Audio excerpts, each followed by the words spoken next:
Hello, everyone. So we've had a bit of a crazy weekend, like a very busy weekend for me. I hate how my avatar keeps lighting up and unlighting up. Uh, yeah. So if it wasn't obvious from the pinned message in chat, uh, uh the site that I used to animate my sprite, it broke, and and I can't use a GIF now, so I had to improvise. So I just like threw a picture of Galatea, and I could have done something else, but I don't know, like the blank stare. It's a mood. Oh yeah, yeah. Plus she made multiple interesting videos in the last few days. Oh boy, I saw that. Ooh.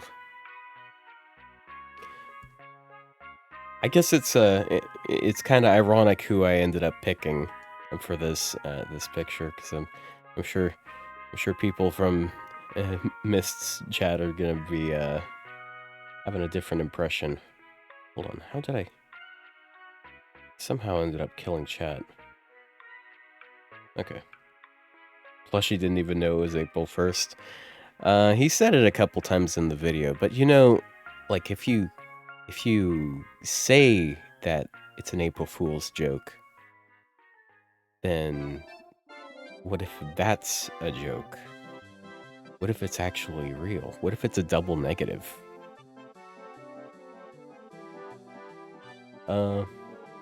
Oh, what the hell is happening? Okay, somehow I ended up killing chat instead of the starting soon. Yeah, anyways, it's starting now. That's what's happening. But we're gonna, I don't know, we're gonna do something. But we are going to talk about some stuff that's been happening. I'm sure a lot of you guys have been hearing about it. I have recognized that I need repair a little bit more. Okay. So guys, we're going to kind of reaction content, I guess, but it's gonna be more so analysis, just going through this drama video that happened. ZTL made a video on Plushy's opinion. Wait. His opinion on his opinion on like the lotto thing or furries?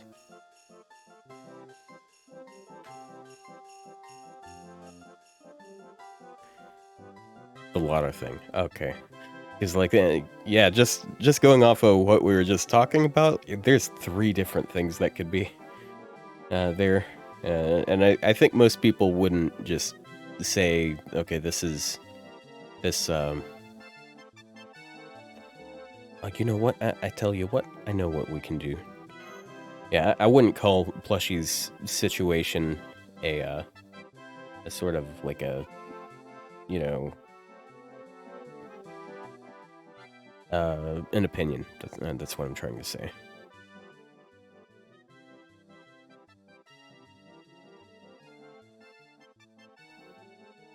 Okay, I'm working on balancing this music and just the audio in general.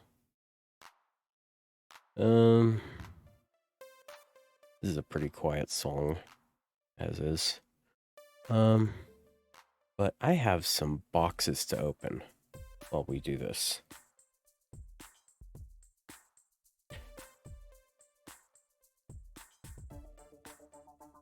So while I was watching this video, like, because I watched it like very quickly after it came out, because I knew ahead of time that it was coming out.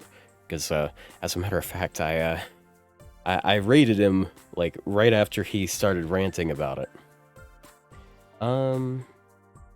But this is another drama situation that Plushy got dragged into. Although this time, what? Okay, so BlueStacks gave up. Which I'm not shocked by, because I have, like, a shit ton of things open right now, but... well...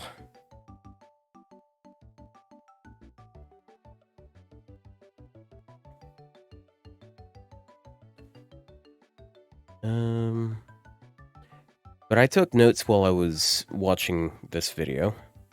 Like, just some notes of things I wanted to say, because I was thinking of, like, making a video covering his response. But then Plushy made his response, and I was like, I don't know, I feel like he did a good job with it, so, yeah. Yeah, dude, Toho has lost well over 1,000 subscribers now. The day that he dropped that, within 24 hours, he lost 900 subscribers. Or no, it was 800. That shit is crazy. Like, that's just nuts. Where did I put it? I put it in the audio. Yes. Deserved. Yeah, to be fair, most of those subs were probably people who were just casually subbed and not watching his stuff. Like me. Like, I was subscribed, but I wasn't really watching any of his stuff other than, like, occasionally I would watch reviews, but I would watch that with other people in Plushie's server, generally.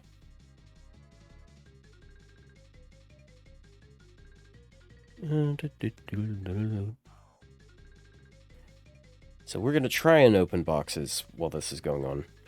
But actually, just to... maybe I should have prepared a bit more.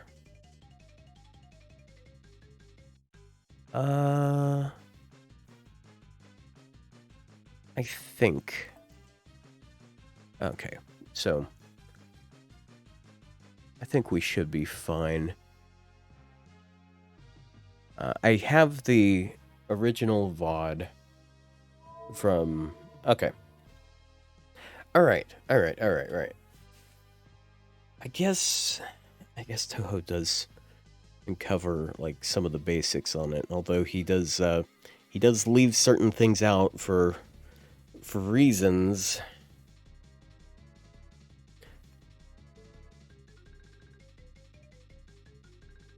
But anyways, you guys ready to hear this bullshit? I've already watched this video, just to clarify.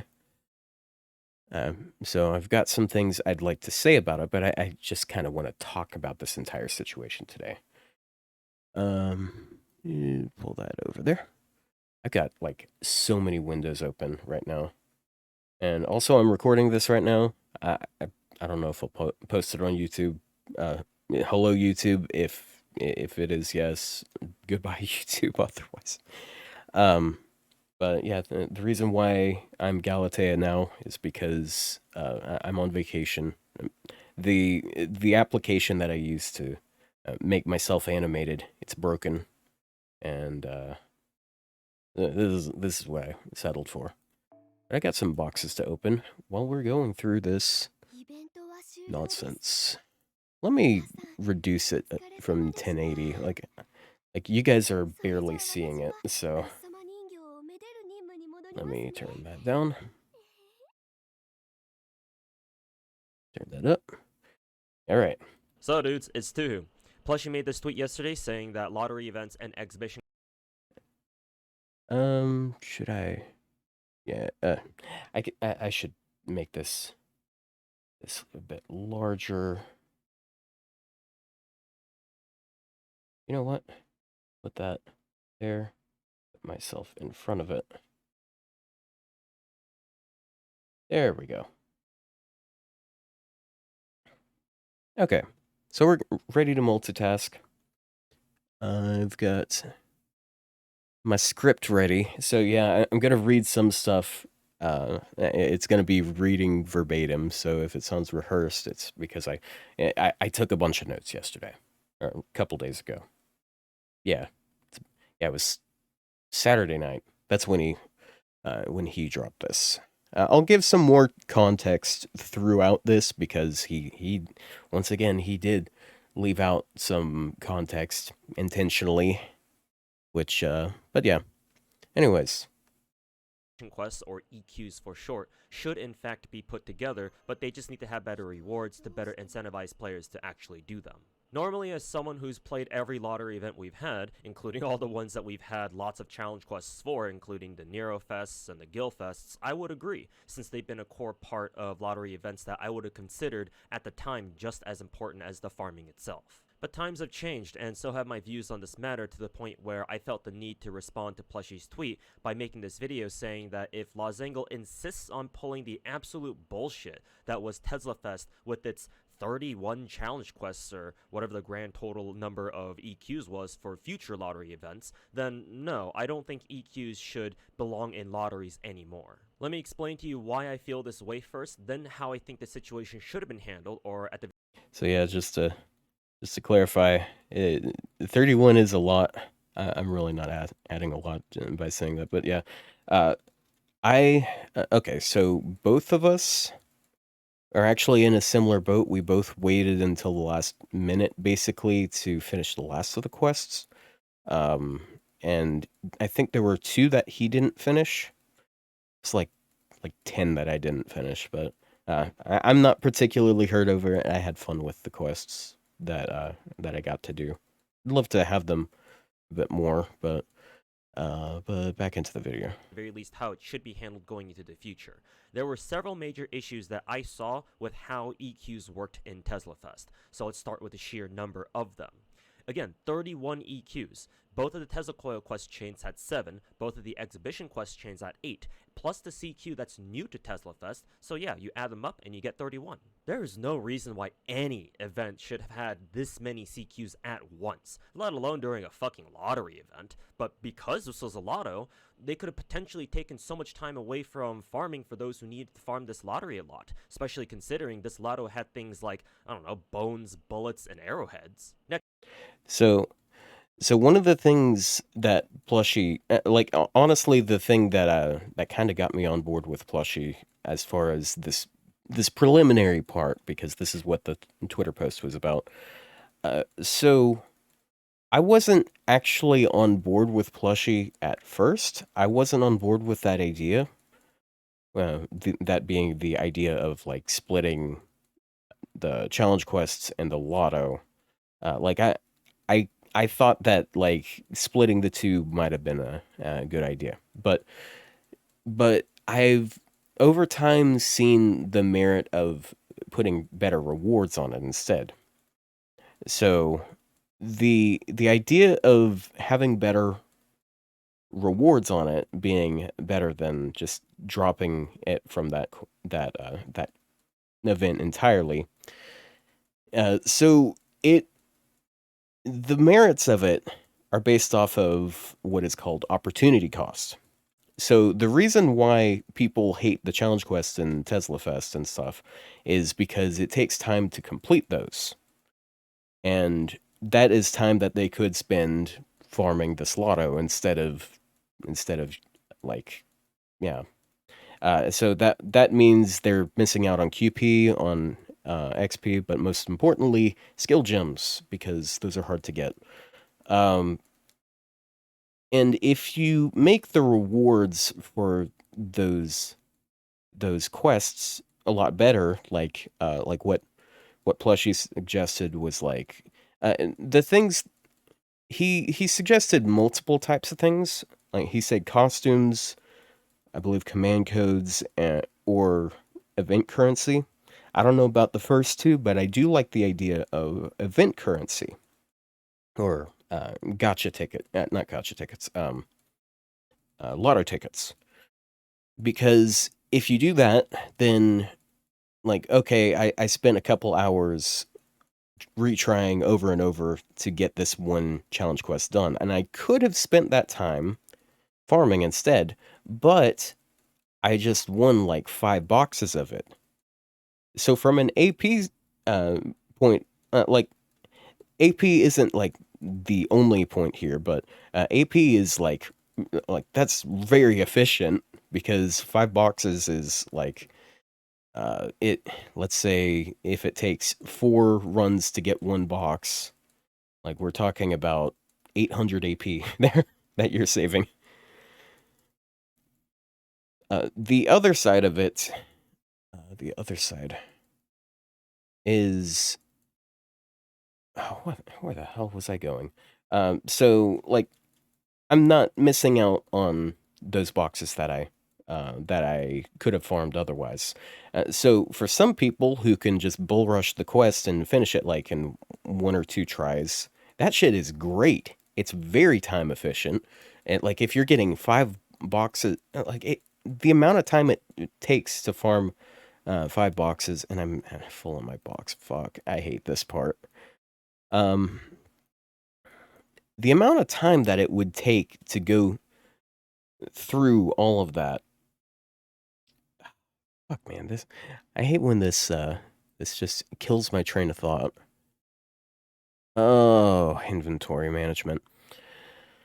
I need to not multitask. Yeah, so boxes like 30 to 40 minutes. Yeah, something like that.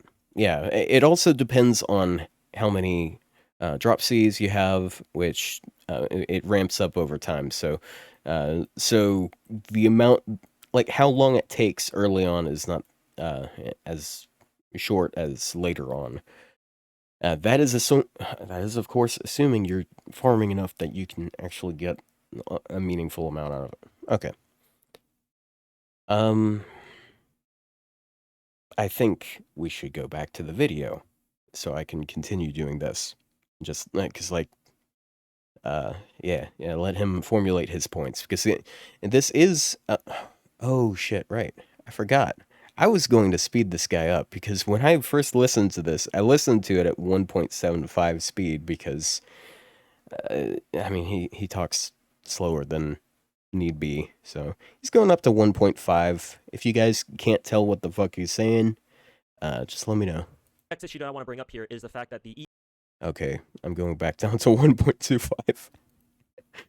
EQs were fucking time gated, as in you couldn't do them right away, right as Tesla Fest opened, and instead they only opened up like 5 days in or so.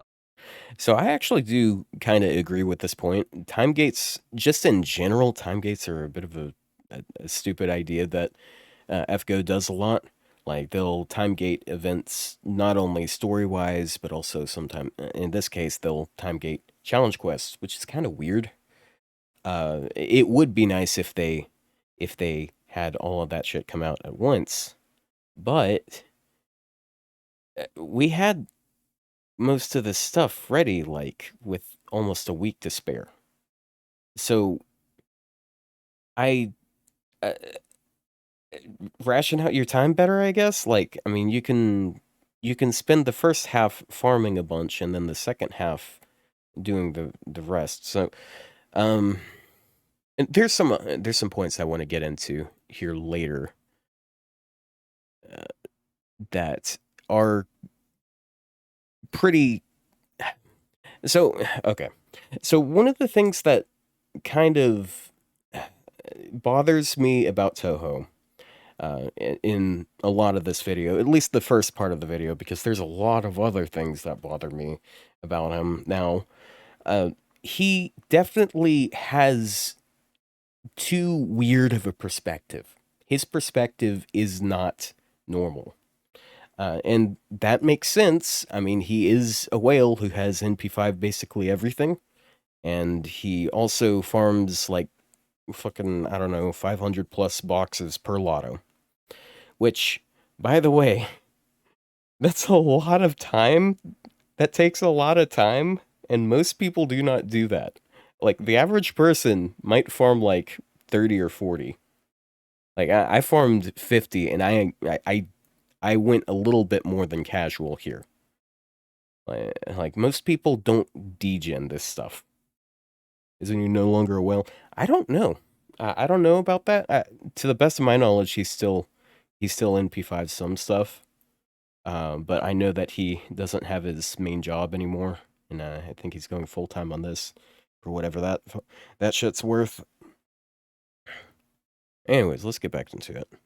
This might not sound like that big of an issue, and compared to my other points in my video here, perhaps not, but as someone who's farmed hundreds, even thousands of boxes in past lottos, I feel obligated to bring this up anyway. This arbitrary time gate was really bad because this vibe checks people farming the lotteries so hard for literally no reason. For those of you who don't farm lotteries that much, the idea with farming lottos is that you want to get as much lottery currency drop CEs as possible to maximize your farming efficiency, since lottery events only give you 4 lottery currency CE drops from the shop and the rest you gotta farm on your own as rare drops from the event farming nodes. This means that the more you farm, the more lottery CE drops that you can expect to get, which in turn makes your farming efficiency better over time. But because the EQs for Tesla Fest were time gated, and like you couldn't do them until 5 days in, they interrupted people's farming progress hard, since now they have to take the time out of their farming, just as they've gotten a couple of lottery CE drops to watch their farming efficiency finally get better, to then have to bust their balls over the EQs, which could take them, God knows how much time, depending on how well invested their accounts are and how familiar they are with those EQs. And because So I don't really understand this point because like it would make sense if the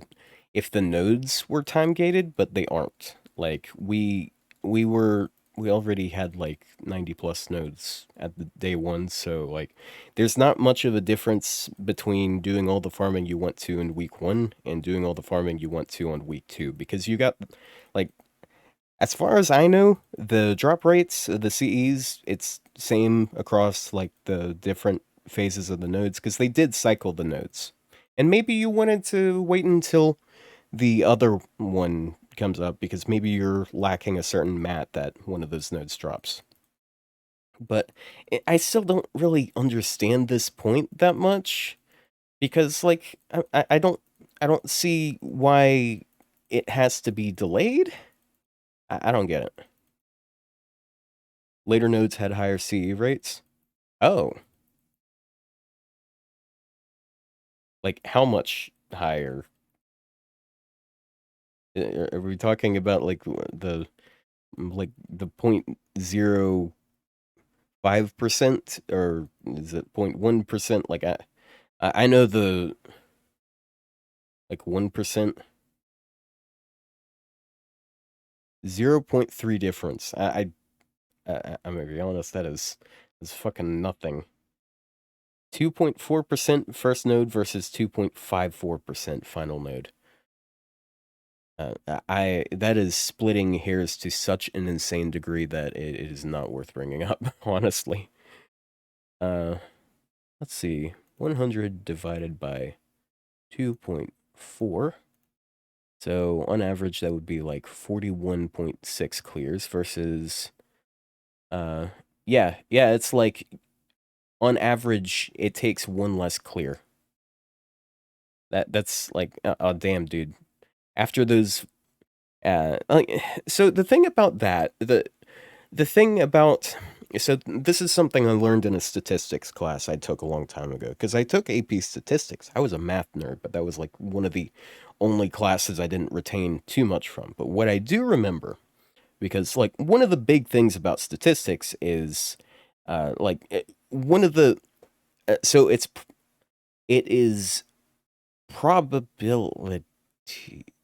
Fuck man, it a lot of the calculations that we did concerned like percentages of certain groups and shit like that. But one of the things that I do recall is at the higher the number goes, the closer and closer you'll actually see the like in this case the drop rate get similar, like the percentage actually be accurate, because it's completely possible for you to, this is all really obvious stuff. We're all gotcha players. Why am I talking about this? It's just like the higher you go, the closer to that percent it is supposed to be. So for it to matter, technically you should like it's not going to matter until after 40 runs. 40 runs is a lot, by the way. So after 40, and then like yeah, I just don't see it being that important. Like I don't think that 0.14% is that big of a bump. That must be why no one mentioned it. I'm glad no one mentioned it until now. Because of these mechanics of the EQs, and oftentimes the difficulty and the RNG nature of them as well, new or old player, it doesn't matter. You're spending a lot of time on those that you might have preferred using to farm the lottery a little bit more. One thing people may point out. So, uh, by the way, guys, just letting you know, you don't have to do the quests. Like, if you can't beat them, you don't have to bother with them. Don't feel bad about it. No one's gonna judge you for not wanting to do any of the quests. Like, all you're missing out on is some tickets. Like, a couple of them give lures. But even then, not everyone needs a shit ton of lures. Not everyone has every servant in the game and wants to lure every servant in the game. There's a lot of casual players who have a pretty solid amount of lures saved up. Like, if you have more than 10 lures saved up, you're fine.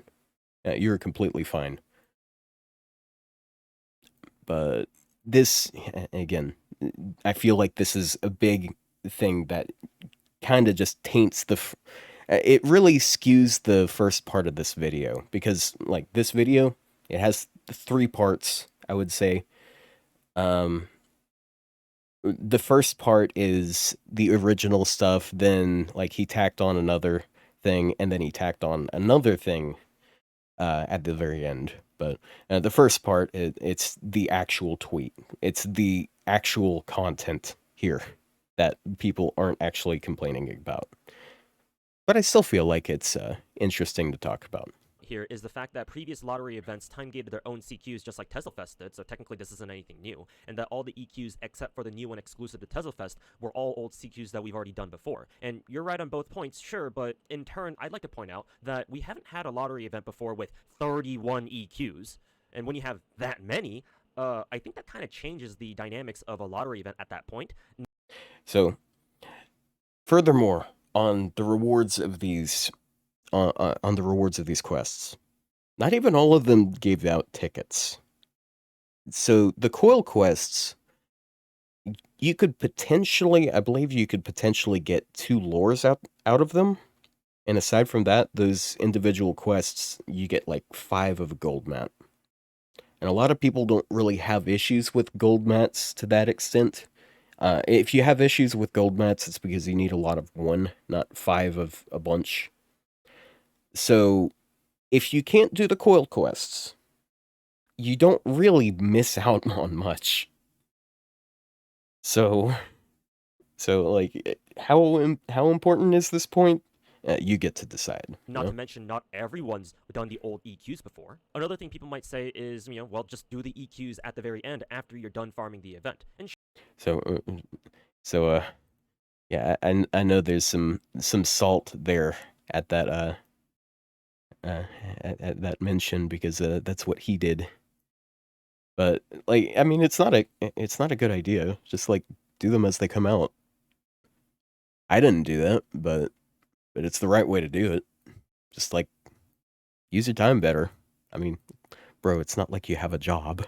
sure, that might have been the game plan for a lot of players out there, but, there were also a lot of other players out there who wanted to farm the lottery as much as possible, all the way through the end. And as I'll elaborate later with how I had to do the EQs myself, saving them until the very end wasn't the greatest idea either. So I still think that it would have been much better if the EQs were available right at the start of the event, so that way if people wanted to, they could get them out of the way first and then start farming. So that way they can just farm the rest of the event without having to be interrupted. The next issue. So, again, I do kind of agree. Like, I would prefer that there was like no time gates on shit. That would make it a bit easier. But I fucking guarantee you, dog, this guy still would have waited to the last minute for it. Okay, like this doesn't mean anything, because even if they were all out on day one, I can almost guarantee you he still would have procrastinated on them. Because I mean, the same goes for me. Like, I procrastinated until the end on a bunch of the quests, and like, honestly, if it all came out on day one, I don't think that would have changed it. So that I have was the difficulty of those EQs. Again, in a vacuum, with no other external circumstances, EQs or CQs or whatever you want to call them should be hard. I mean, they're called challenge quests for a reason, right? But how do you think it's okay to have 30 plus EQs on one event, on top of how bullshit they were. Like, bro, most challenge quests aren't too bad for normal events, and they only have one CQ at a time, maybe two every now and then. So what the fuck kind of retard do you have to be to shove 31? Damn, bro. Damn, bro. You gotta be careful with words like that. Damn. Damn, dude. Damn. I personally, I don't care too much about that. It's personally, I when I take offense to words, it's not because of the words, it's because of the intent behind them. Like often, most of the time, if a person is using a pretty awful word like a slur, there is nothing but really mean shit behind that. So like, it's just universally the case. But like, it's yeah, it's just edgy language, you know. But like, hey, I mean, he says this type of stuff on his Twitch stream, so like, hey, Twitch, don't suspend me without suspending him too. Oh, woo. Of the kind of EQs we got during Tezelfest into not just any event, but a lottery event, and think that's okay. Again, the excuse of, oh, well, they're all old. Yeah, again, yeah, that is a point. That is a good point. Like this word doesn't pertain to me to any extent. Like I am not a group that would weigh in on such thing. My opinion doesn't really matter, but like whatever. It is what it is. Challenge quests, so if you did them before, you should be able to do them again, isn't an adequate enough justification here to shove those things back down the player base's throat a third time with the circumstances that they had in Teslafest. And that's not even including the fact that newer players who haven't done them before, again, just get fucked over, straight up. Like, ask people if they had any fun doing the, I don't know, for example, the MHXA quest a second, a third, or however many fucking times we've had to do that shit. But By the way, guys, you guys. Okay, so Toho. I have an example of a person who actually genuinely enjoyed that quest, doing that quest for like the fourth time. I liked it. It was actually fun because I've never gotten to use a 120 Ibuki on it. See, that's part of the thing about all of this. Uh, Not everyone plays a challenge quest just to beat it and get a reward. Some people play challenge quests. The reason why they like the repeat challenge quests is because, okay, this one beat my ass a long time ago, but now I have new things, I have a stronger account, I can go back at it and try and beat it again. Or I can, like, actually truly beat it finally for the first time. Like, I had never beaten the Achilles quest until the other day. And, like, I mean, for the most part, I'm gonna play it off as lack of trying because I do think I could have just hardcored on a lot of that on it, but like what mattered was I got to beat it. I didn't really give a shit about the ticket, honestly. It's the experience, okay?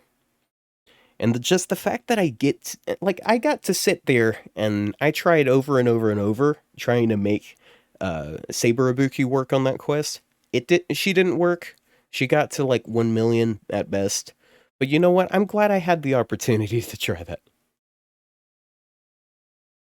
But anyways, I digress. by the time Tezelfest came around. And I have a fucking Hi, bone to Tug. pick with the Tesla coil quest chains in particular, because those were specifically designed for veteran players. For those of you who didn't bother with the coil chains, the idea with these is that you can't take a support. If you use servants in one quest, you cannot reuse them for another within the same chain, and you have to do all 7 in a row, or in whatever order you choose, I suppose, without resetting, though, to finish the coil. This absolutely kills the ability of newer or less invested players to do them, because they simply won't have the resources to throw 7 separate teams at them. And Oh, man. Wait a second. Are you telling me that the high difficulty quests are hard? What? Like that's the entire point of the challenge. Like it I understand like okay, it sucks that new players can't beat them. But also if I recall correctly, these things are locked behind Lost Belt 1. Of fucking course new players can't beat them. That they're not like like Like, what is difficulty? What's the point of difficulty? Why not just have everything be easy so everyone could beat it? You know? Just mad he can't spam Castoria Tomo DPS teams. Yeah, yeah. It must have just completely killed his vibe that he couldn't go Castoria Arts DPS. Oh wait, wait. No. Sorry, it's Tomomo Castoria Arts DPS. What the fuck am I saying? Castoria, Tomomo, Arts DPS, Castoria, Support Castoria, Secondary DPS, Mash. Because he front loads the party so much with CEs that he has no cost left and he just goes with Mash. I don't know, man. Like, part of it is I don't like using Mash just because she makes the gameplay more boring, even though she's really good and all. But I almost want to like just default mash. I feel like it's a mark of shame because that just means like I went too overboard with cost. I shouldn't have to go completely max on cost just to beat a normal quest, bro. Like uh, and like I mean it's not like it's a bad thing if you do want to use mash because she is really good. Everyone has her, but like come on. Come on, man. Build more than one team. And by the way, guys, there is this joke. It's not just a joke. Um, so let me let me let me go down his channel right quick. This is kind of a hilarious thing. Okay, so let's search challenge quest. No, it's showing. Okay, challenge quest, White Day challenge quest. Okay, um, uh, I'm just gonna we're just gonna play a little game. We're gonna see if there's like if you can see a running theme. Okay, let's search CQ.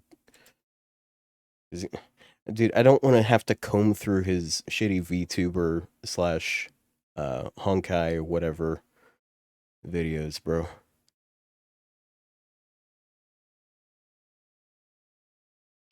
Okay. There's that one. There's that one, maybe? That's not. I don't know if that's the same. That's. Hmm. I'll go with that one.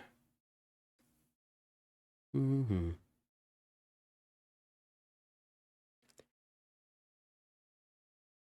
Oh yeah, yeah. I pulled that one up. Uh, recently because I did this. I did this a few days ago, and I was like, "Holy shit, this is crazy stuff." So, so for for a content creator that has NP5 of almost every servant in the game, you would expect, like, just be a little diverse with stuff, all right? Okay, so here we got Caldea Summer Adventure Quest. It's Summer 6. It's the Kijo Koya one. So we got Tamamo, Young, Guifei. We've got Castoria. Oh, we have Merlin. Feeling audacious. And then MHX, and then MASH with no CE. Okay, so next one. We've got Tamamo, Summer Kiara, Castoria, Young Guifei, MASH with no CE. Then we've got Tamamo, Kiara again, Castoria, uh, Chloe, Mash. Okay. Then Tamamo, Kiara, Castoria, uh, Young Guifei, Mash with no CE. Okay, then we got Tamamo, Hokusai, Castoria. Oh, Van Gogh. Man. And she's got hot sands. And then Mash with no CE. And then same thing. And then same thing. Oh, oh my god. Same thing? Oh wait. Oh, that one was a little too fast. Oh, this one's actually a little. There's a little variety to it. He took less than one. He took less than two Castorias. Incredible. So it's still mashed with basically no C. All right, guys. Let's play a game. I got one of these left. I got one more tab left. All right. Can we? Can you guys guess like what servants are going to be on this team? All right. Like, all right. Just like guess at least two servants. Tomo and Castoria. Rhinus? Oh, nah. Mash again? I don't know. Tam Castoria, Summer Kama, Mash and Castoria, Hokusai and Kuro, Castoria and Mash. Alright, let's see. The answer is this is actually never mind, this is actually a completely different video. Uh hold on, I'll make it. Well, fuck. Wait. Okay, I'll pull up a different one. I pull up 5 years ago, 9 years ago. Jesus Christ.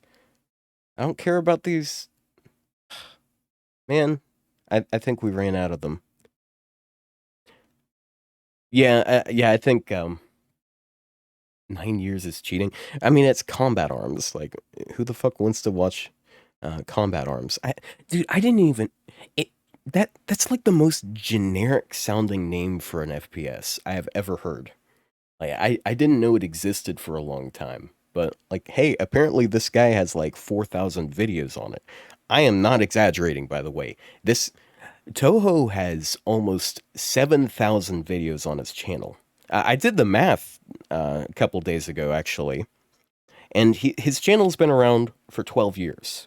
So if you average it out, like how many videos per year, how many videos per day it would be, it's 1.5 videos per day all the way up to until now. Yeah, you're right. I'm getting super off topic. I don't know, man. It's fun to make fun of people. Anyways, let's get back to like the critique thing. Yeah, I'm gonna be honest, dude. I'm not super. I'm not super. Whatever. It doesn't matter. And because these are less dedicated players we're talking about here, they might not know how to plan out their teams properly, even if they did have the resources. Damn. Yeah, these players, they might not have Tomomo, Castoria, an Arts DPS, a second Arts DPS, and Mash with no CE. Okay, they definitely have Mash with no CE, okay?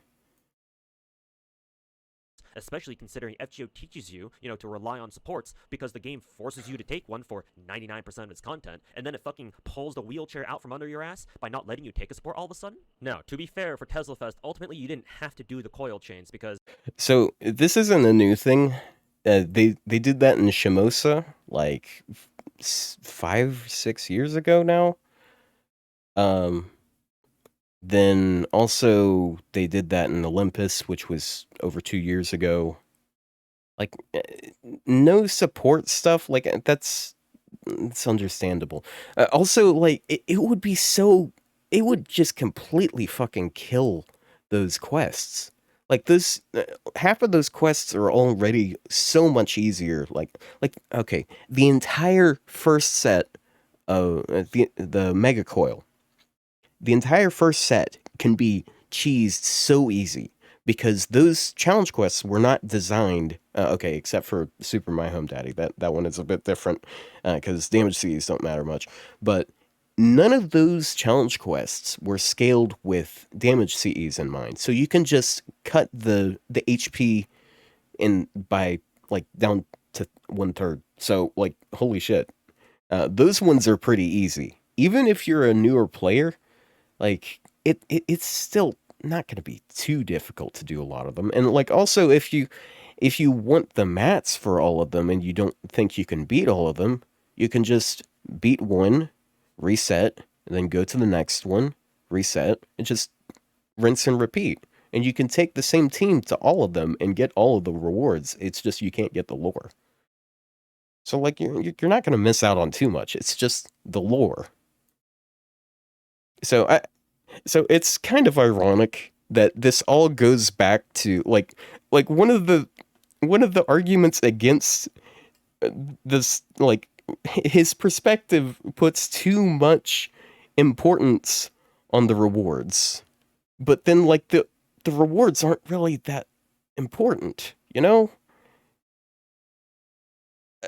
They're not that man, I'm doing it. Okay, I woke up pretty early this morning, all right, and I had a bit of a rough day at work, so not articulating very well, I would say. But like the entire original argument was the rewards on shit isn't good enough. So I guess that makes sense. I guess it does make sense why he is arguing that. Then that is in line. It just ends up circling around to being the same thing. Anyways, While they did give you a handful of materials if you finished them, you could afford to just skip these because the rewards overall weren't that good. Like the best thing oh you got were like the lures, but wow, I'm full of shit. Never mind. Oopsie. Oopsie. I just strawmanned him apparently. Oopsie. you could afford to just skip those too, with how many lures the game throws at us nowadays, on average with all our other events. And so if I'm understanding Plushie's argument here properly, this is at least part of the reason why he's pushing for EQs in lottery events to have better rewards, which normally I would actually agree with, like I said earlier, but that won't end up fixing all the problems here that I see. Matter of fact, if we get more lottery events like Tesla Fest just now, with 31 bullshit EQs or whatever, I would argue this is just going to make the situation even worse. Because let's say, EQs do end up getting much better rewards during lottery events, things that you would normally really like to have, like, I don't know, like grails or costumes, or even worse, some kind of like one-time super exclusive item that you can only get from this particular CQ, and it's part of a lottery event. And there are 30 other CQs just like this that also have their own super exclusive rewards of some kind, and they're all bullshit hard, and they're time gated for no reason, so that you have. So just to clarify, what Plushie initially said, if I recall correctly, it's like command codes, costumes, and lotto currency. He didn't like say anything like super duper exclusive, and also they do sometimes put they sometimes put costumes in the shop, and like most costumes have been put in the shop eventually, and then also some command codes also show up in the shop, so it wouldn't be super exclusive. Everything that Plushie listed isn't entirely exclusive. It's reasonable for them to eventually come back. So FOMO, and then also FOMO is kind of a way to get people to actually do quests, and they do want people to play the fucking game after all. But for whatever that's worth. Less time than you should to get them all done. At this point, right, how do you expect anyone, except for us veteran players, to have any chance in hell to do them all for all the rewards? Like, the newer players, again, are just going to get giga-fucked by this, because either they can't do those EQs in the first place, and so they're going to have to let go of those rewards, or they'll give it a try because they think that they can do it. Maybe their friends on Discord tell them, oh shit, like, you'll be fine, man, just use this team, like, just use Immortal Team, and you'll get it done no problem, only to waste several hours on that EQ and realize they probably can't do it after all. And those couple of hours could have gone into something. So like how, okay, I want to say, how are you losing with the Immortal team? But to be fair, there is one quest, actually, I guess technically two quests during this, where you cannot use the Immortal team. Like, it does not work, kind of. Which is the Romulus one, because eventually, like, you can't stall that one. That one, eventually, he'll ramp up, he'll finish building Rome, and then you do no damage for the rest of the quest. Uh, the reason why I said kind of, though, is because I saw someone once, they used Morgan on it, and they killed it with Curse. So they used Morgan, Merlin, and Castoria, and it took them several hundred turns. It was painful to watch, but it worked. like farming, which is a lot more productive at that point instead. As a tangent here, I personally could only start working on the Tesla Fest CQs myself at the very end of the event, since that was the only time that I had to actually do them. And I'm flabbergasted that I was still able to get all but 2 of them done in just 15 hours or so over 2 streams. So if someone like me needs that much time to go through all of them, what chance in hell do most other players have if they only had that much time themselves too? Oh, and a daily reminder, Los Angeles forgotten how to do reruns since they spent all their budget for this year until 9th anniversary updating the French girls' animations. So if you can't do these CQs now, right, you'll basically never see them again. Which So we're supposed to get a rerun or two sometime soon. We just voted on it. I mean, most people did. I ended up not voting on it. I guess I'm just disenfranchised. which means you'll never get a second chance to obtain those super good rewards either if you don't get them done now. At least you won't see them again for another, I don't know, 6 or 7 or 8 years or however long it took FGO to bring back old welfare servants. Then what? What are you going to tell people then? Skill issue? And so this is the problem that Yeah, skill issue. You should have been better at the game. Learn for next time. I see with Plushie's suggestion from his tweet early this week. It is painfully ignorant of most of the problems that TeslaFest had with its EQs. It fails to take into account that lottery events are farming events first and foremost, that you use to power up your account so that you are in a good position. So I disagree there. So lottery is a lottery technically is a farming event. But if they have a bunch of challenge quests in that event, then I don't think it's primarily a farming event anymore, because this might come as a shock, but every event is a farming event. Like, every event requires farming, except for a couple, like this last CBC event didn't really take any farming. But if you want to clear shop, you gotta farm. It's just most events do require farming anyways. Like a ladder event is a farming event. But if you have options other than that, like I feel like you're just focusing too much on the farming aspect, you know? I don't know. I'm not sure if everything I'm saying here is like making a lot of sense, but uh I'm saying words. Position to play the EQs, and the fact that in TeslaFest, all these EQs getting vomited on the players basically completely disregards that. But more importantly, the EQs during TeslaFest disrespected people's time because of their sheer volume and general difficulty levels that they posed, and God knows how much we all need as much time as we can get to do everything we want these days. Hey, I remember back when EQs were meant to be this little fun side thing that you could do if you were feeling a little burnt out from all the farming you've been doing in that lottery event and wanted to do something a little different for a change of pace before going back to farming. That's still what it is. That's what they were in part for me back when I made my Neurofest 2 CQ videos back in the day, because despite me farming, like 600 boxes without FGA, mind you, I still had enough fun with those CQs to take the time out of my farming and go record those videos about them. And to be fair, again, I don't think Plushie is saying that lottos and EQs have to be together, just that they can be together. Right? I think his core point was that it's a shame that EQs can, in his eyes anyway, can be so easily skipped because there's not enough of an incentive for people to actually do them if they really don't want to. But if the TeslaFest EQs are indicative of what we can expect out of future lottery events, then the original concept of lottery events of them, being the training arc, so to say, to those exhibition quests is fundamentally destroyed simply because they're part of the exact same limited event. Even if some players are able to complete something like the TeslaFest EQ gauntlet that Okay, hold on. Let me go back on that. I think it's so to say, to those original concept of lottery events of them, being the training arc. Yeah, this entire, like, this sentence is so fucking weird. Like, he phrases it so weirdly. It's really hard to tell what he's trying to say, but I think I figured it out. I'll get to it right after going through it again. But if the TeslaFest EQs are indicative of what we can expect out of future lottery events, then the original concept of lottery events of them, being the training arc, so to say, to those exhibition quests is fundamentally destroyed simply because they're part of the exact same limited event. Even if I'm still not okay. I gotta read my notes for that, because that's just so, it's so confusing the way he phrased it. So, okay, so what I wrote out: current lotto exhibition quests are to serve as training for future lotto exhibition quests, but it is undermined by the fact that those exhibition quests are part of this lotto. We haven't had any battle in New York. Okay. So what I think I'm getting out of this statement, and I don't know, maybe I'm wrong about it, but what I think I'm getting out of this is that us being learning how to beat these quests is not very useful for future content because we won't have to beat these quests again.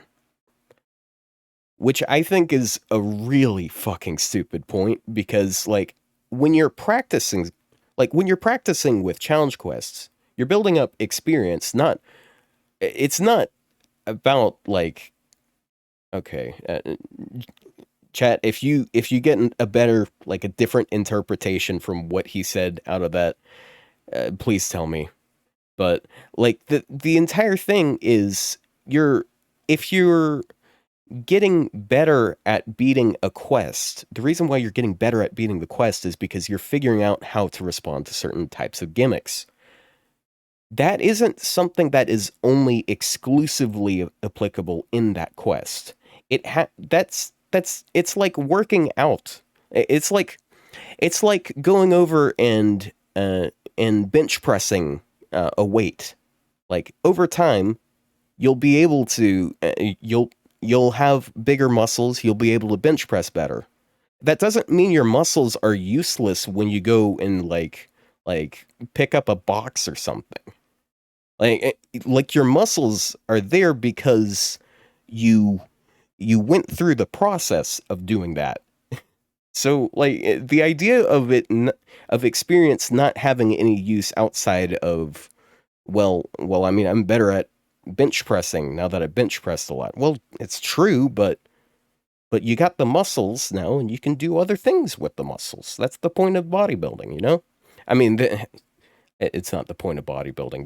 There's a lot of other things going. There's a lot of other reasons to work out, but uh, I don't know. It's just he phrases it in such a weird way, and maybe it's just me being a little kooky and not quite understanding it. But I'm just gonna run through it EQs again. are indicative of what we can expect out of future lottery events, then the original concept of lottery events of them, being the training arc, so to say, to those exhibition quests is fundamentally destroyed simply because they're part of the exact same limited event. Even if some players are able to complete something like the TeslaFest EQ gauntlet that we just got, like us veteran players, that doesn't mean everyone can. And if this continues to be the case, then at that point, no, I'm sorry. I'm afraid I can't agree with Plushie here. I'd have to argue for the separation of EQs from lottery events.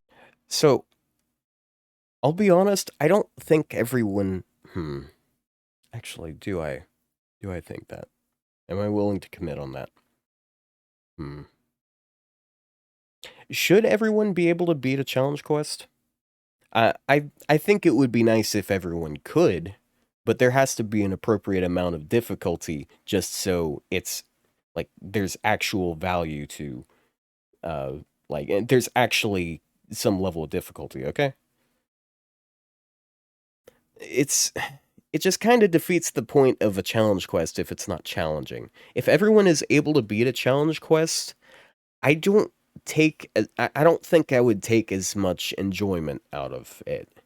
Maybe that it's not just me. Who am I kidding? He's saying that Lotto CQs are meant to be escalating in difficulty, but that they became too hard. They're worthless now. Dude, that's not even true. Dude, the first line, oh my god, there's so many of the Tesla quests that were not well. Some of the Tesla quests, just the Tesla Fest quests, are there's a lot of them that are over 4 years in the past. A lot of a lot of challenge quests from a really long time ago, like 4+ years ago, they don't age well. For example, a good example of this is the Leonidas one. The Leonidas exhibition quest, once upon a time, was pretty fucking hard. because like you're sitting there, like you're having to kill individual enemies, and like it, like you have to. There's challenge to that, but now it is so easy because you can do this thing that was kind of hard to do back then called looping, because you can just kill a bunch of them on one turn. You can kill the ads on turn one, then you can kill them again on turn two, and then on turn three, and then turn four. And so it's just a lot easier now.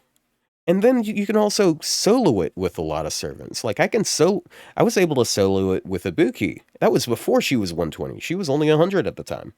I think she was only NP1. It's just not. And then like you go over to like the Tesla, the Mega Coil quests. Those ones are also pretty easy. Like you guys remember that Christmas challenge quest, like the second Christmas challenge quest, the one that had Santa Altar and the three reindeer. That one, that one's really easy too. Like you just kill the front three enemies, then you just got a generic rider boss that has like a defense buff against certain card types. It's really easy to deal with. I I I'm actually I'm not sure if it could. I was about to say my baby alt could probably beat that quest, but actually I don't think it can. It's a little tiny thing, unfortunately. But I've neglected it a bit much. I could end the Wait, hold on. Someone said something and I forgot to read it. He's complaining that they're here in the same event. It's nonsense. Okay. Okay, so I am getting the right interpretation out of it. Oh yeah, Shibata is another example. Because Shibata was a lot uh he was a lot more difficult way back then. But like I don't know, man. Maybe it's just because my Raiko's really strong, my Lancer Raiko, but she just like demolished the bars. And then okay, another thing that makes the first line of coil quests really easy, even for new players, which I think I even mentioned. Yeah, I already mentioned it. It's the event CEs. Like everyone has access to those. Just farm a few boxes. Bam, you get one of them. You're completely clear on those, except for Super My Home Daddy, because that one you do damage with dots. You don't do it with cards and stuff. Yeah. Sorry, I'm repeating myself a bit, but holy shit, dude. Only halfway through the video. Oh boy.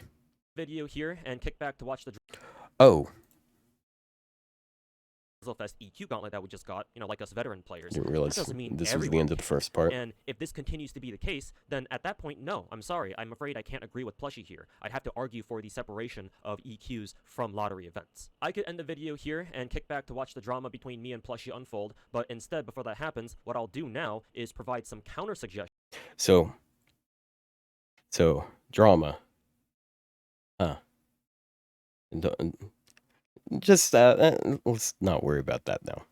That I think will work out well. There are two ways that we can go about this, and I think one of them is far better than the others. So let me start with the worst one first. We can keep the ridiculous number of EQs in Tesla Fest for a future lottery, but we remove the time gate so that you can do them at the very start of the event if you want to, and we give them, much better rewards like Plushie suggests, costumes, command codes, and personally, I would bump up the number of lottery currency drops that you get as rewards all the way to like, I don't know, 50 boxes worth. But most importantly, we tone down the difficulty.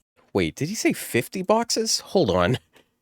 Oh wait, total. Okay, if he said the total one. For these Okay, EQs. yeah, that's fine. Honestly, all Azinga would have to do here is like reduce enemy damage output by like half or.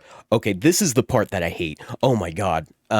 Okay, this Rewards all the way to like, I don't know, 50 boxes worth. But most importantly, we tone down the difficulty for these EQs. Honestly, all Azinga would have to do here is like reduce enemy damage output by like half or a third, and they'd probably be okay. The gimmicks themselves aren't the issue. It's the combination of those gimmicks and enemies potentially triple buster critting your servants to death on any random turn. I'm looking at you, Romulus. And like dude, if you cut it in half, like that's part of the challenge, bro. Like I'm sure that the reason why he's saying this, well, I guess he literally just said Romulus, but I'm sure part of the reason why he's saying this is because of Sweet's universe, which, like, dude, that's part of the thing. You're supposed to. That's the challenge. She does a lot of damage. Like, like that just screws up so much of the balance in quests. So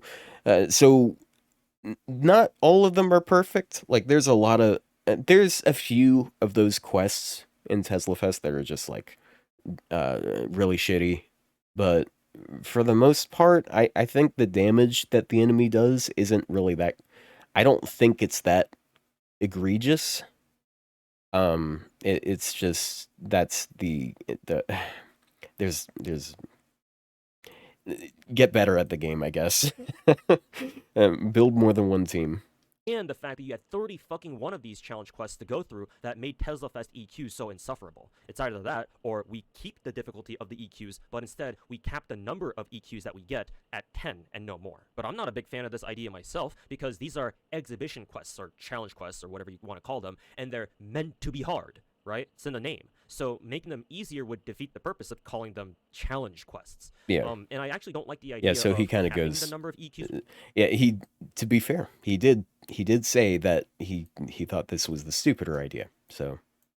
So like, I I can't place too much negativity on that because even he admits that it's a dumb idea. So like, retract that for now. So like, maybe I was a bit too harsh. We get either, because that's just more content that we get, and on its own I don't think anyone's against that. So the better idea that I have here is to not only take out EQs from lotteries, but also make them their own event. Even better, I think Los Angeles should implement a new section in Chaldea Gate where they can put these EQs as permanent content. Like, I remember somebody in my So I know that we don't have those quests, but they've been doing this. Like, they've been doing this for literally over 2 years now. It's called advanced quests. Those are miniature challenge quests. That's what they've been doing. So it's verbatim what he's explaining. He's describing. I guess the difference is you could take these older challenge quests and put them into advanced quests, which I do like that idea, but there's some weird disagreements I might have, but I'll get into that later. my chat earlier suggesting that they could even make a whole challenge quest tower or something like that. I would imagine something like the Tribe Tower in Nikke. And by making these permanent, you solve all the issues that I had with the Tesla Fest EQs, because now you have the time to prepare for and challenge these EQs on your own whenever you want or whenever you feel like you're ready. So you're not pressed for time during a limited time lottery event that only runs for, less than 2 weeks or whatever, when ideally you want to spend as much time farming the lottery itself, right? When in comparison, all our other events going forward are going to last for 3. Sure, there can still be some challenge quests in future lotteries, and they can be tough, but they shouldn't be anywhere near as bullshit as the Tesla Fest EQs, and there certainly shouldn't be anywhere near as many. And lastly, EQs being a separate permanent game mode also means that you can both make them as difficult and bullshit as the Tesla Fest EQs, and lock big rewards behind them at the same time. The best counterbalance that players have against EQ difficulty and RNG bullshit is time. The time to invest into the proper team that you think you need to take on a challenge quest, the time to play it and figure out its gimmicks, and the time to try again and again, if RNG fucks you over until you're finally able to beat it.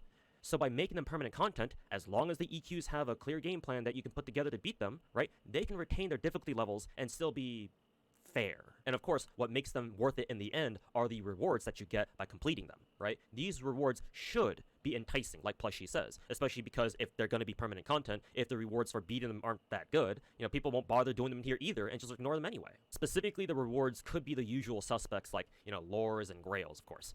Plushie's suggestions of costumes and command codes are good too, especially if the command codes are really, really good. My suggestions would be to add things like, a full set of 50 gold foes to instantly. So I kind of like some of the ideas he starts bringing up here. So first off, like the gold foe thing, like they like you could also just like do gold foes in general. But they've also made gold foes really accessible these days. Like if you complete everything up till Ordeal Call, you get like enough for like 4 or 5 servants, I think. So it's not as crazy of a thing. I think you can have like over 10 servants with 2K foes these days. So I don't think that's as big of a reward these days. But I'm not against the idea. 2K a servant, especially since gold bows are really hard to come by usually, or it's very slow to accumulate them normally. That's funny. I kind of knew he was gonna say that. Yeah.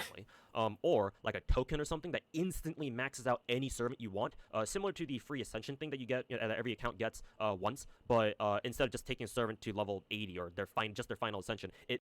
So I like that idea too. So what I like the idea of, I like some sort of, I want an item that can max out a skill from one. Like one or two of those. I think that'd be really cool. It'd save me a ton of mats because they've excuse me. They're really bitchy about like throwing a shit ton of gold mat requirements or silver mat requirements that just don't happen to have. So having some way of working around that's quite nice. I don't dislike the idea. It literally max levels them, right? Take a 5-star to straight to level 90, and it maxes out their main skills instantly to 10 too, and gives them 1k foes. Or hell, even a universal servant ticket would be nice that you can redeem for any servant that's ever been put into the game and ever will be added, right? Meaning that you can keep this ticket to exchange for a brand new servant as they come out, or you can redeem it for. I'm I don't know. I'm kind of mixed on the free servant thing because like I don't there's a lot of games that do similar things like that. Similar things where you get just flat out free 5 stars or in some cases 6 stars. Um so I'm not sure if I can argue too hard against it, but I will say I'm not a fan of the argument for at least this reason. I find the people that are constantly like begging on NA live stream chats for a free 5 star. I find those people really fucking annoying and I don't really want them to be happy. So it's a hot take, I guess. Say an old servant that you missed out on, and you don't know if they're going to get another rate up or not, or when they will. So for a 5-star, it should get you a free copy, of course, just one. But for a 4-star, it should get you an MP5 copy immediately. And for 3 stars, it should get you another. Yeah, they're not going to do that. They would not make it. There's no way they would ever make it so you could just NP5 one servant right off the bat because remember remember we had the Fate Stay Night ticket where you could get one of like any of the Fate Stay Night servants and that meant you could redeem it for a 5 star, a bunch of 3 stars, a bunch of 4 stars, or a 1 star. And you can't get more than one level on them. Like even Emiya, you only got one NP copy of him. So yeah, it's not gonna. They would not let you NP5 off of that, especially with how coins work these days. That would just be too good, I guess. Yeah, coins are pretty shitty, by the way. Enough copies of that limited 3-star to not only 120 but also triple append them. So yeah, permanent challenge content and banger rewards for clearing them. That's how I would handle this situation. Uh, okay. Okay, so before we go on and get into the really meaty juice of this entire video, I have to I want to bring up one thing which I'm not sure how valuable this is. I don't know if you guys are going to give a shit about it at all because it is kind of a weird argument. Okay. So here's the thing about removing these quests from lottos. So if you remove challenge quests from lottos, then okay, you've got a farming event. That's nothing but farming. and that's it. It's just a boring farming event. That's it. So it is. I don't feel like that's very good content. I think people look too positively on lottos just because lottos give you good rewards, and like lottos that they aren't good events. Like they're objectively not good events. If you think that it's a good thing that you have an opportunity to spam this one farming node doing the exact same thing 400 plus times, if you think that is a good thing, you have some sort of Stockholm syndrome. I'm sorry. This is just like that is objectively a waste of time. Now, I mean, far be it from me to tell you how to use your time. Like, again, it's just I don't think that's good content at all. So, so to go off of that point, okay, you could separate those quests off into some other sort of thing. Like, on one hand, you can do an event, but the problem is if you split it off and make it, and I'm bringing this up not because he said it, because he didn't. He actually went a different route with it, but this is something that other people go on about when they talk when this discussion comes up, which is they should split the exhibition quests and lottos. So okay, you got the lotto, you're happy, you got your farming done. Then you have this exhibition quest event. And I guarantee you that there will be a lot of people complaining about how subpar those events are because they don't give you materials. So, like, okay, cool. Some people can have fun, but for a lot of people, they'll see it as a dead week because you can't get any materials or anything. So I don't think a lot of people. I think a lot of people would just actively dislike an event like that. Uh, just look at grill fronts for that kind of reception. Yeah, yeah, exactly. Grill fronts are a really good example of that because grill fronts are an alternate game mode. They're supposed to be there for fun. They're not good for mats, and thusly, most people just don't like them. They just feel like a waste of time. Now, I don't feel like challenge quests are an entire waste of time. I mean, like it could. It just depends on who you are and what you like out of this game. And to be honest, if you like the farming aspect, then I'm sorry, bro. Like it's yeah, you're too far gone. No, if you honestly, if you like the farming aspect of this game, big props to you. This is the game for you. Haha. um, grill fronts are fun. They can be. I do like that the most recent one actually introduced some more gimmicks and ways of like. They shook up the gameplay a bit. Like they added new mechanics, like enemies can infinitely respawn on certain tiles. Then they also had walls that you can break to like take alternate routes around to attack the enemy. They've done some interesting things to make it more uh, uh, cooler and all. But I still don't like having to sit there and go through all of them because like the thing that I like about FGO is I like the strategizing and I like building the team and beating a challenge quest with it. And you don't build teams in Grail fronts, so that's kind of just what kills it for me. Okay, so the other aspect, going back to the separation of Lotto and quests. The other problem that I see with that, um, okay, so hold on, yeah, okay. So you could you could indeed make those challenge quests into some sort of permanent game mode.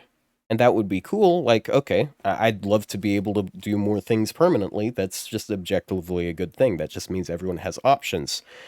But it, but it's, but in ways that's not a good. thing for lotto events, it just goes back to lottos sucking. Because lottos, the point of the challenge quests is like, okay, I'm tired of this mindless farming that I've been doing for the last 20 hours. Let me switch over and have fun doing a challenge quest for a change. So you're not going to have those. And I know you might think, well, we will, though, because it's always going to be there and available.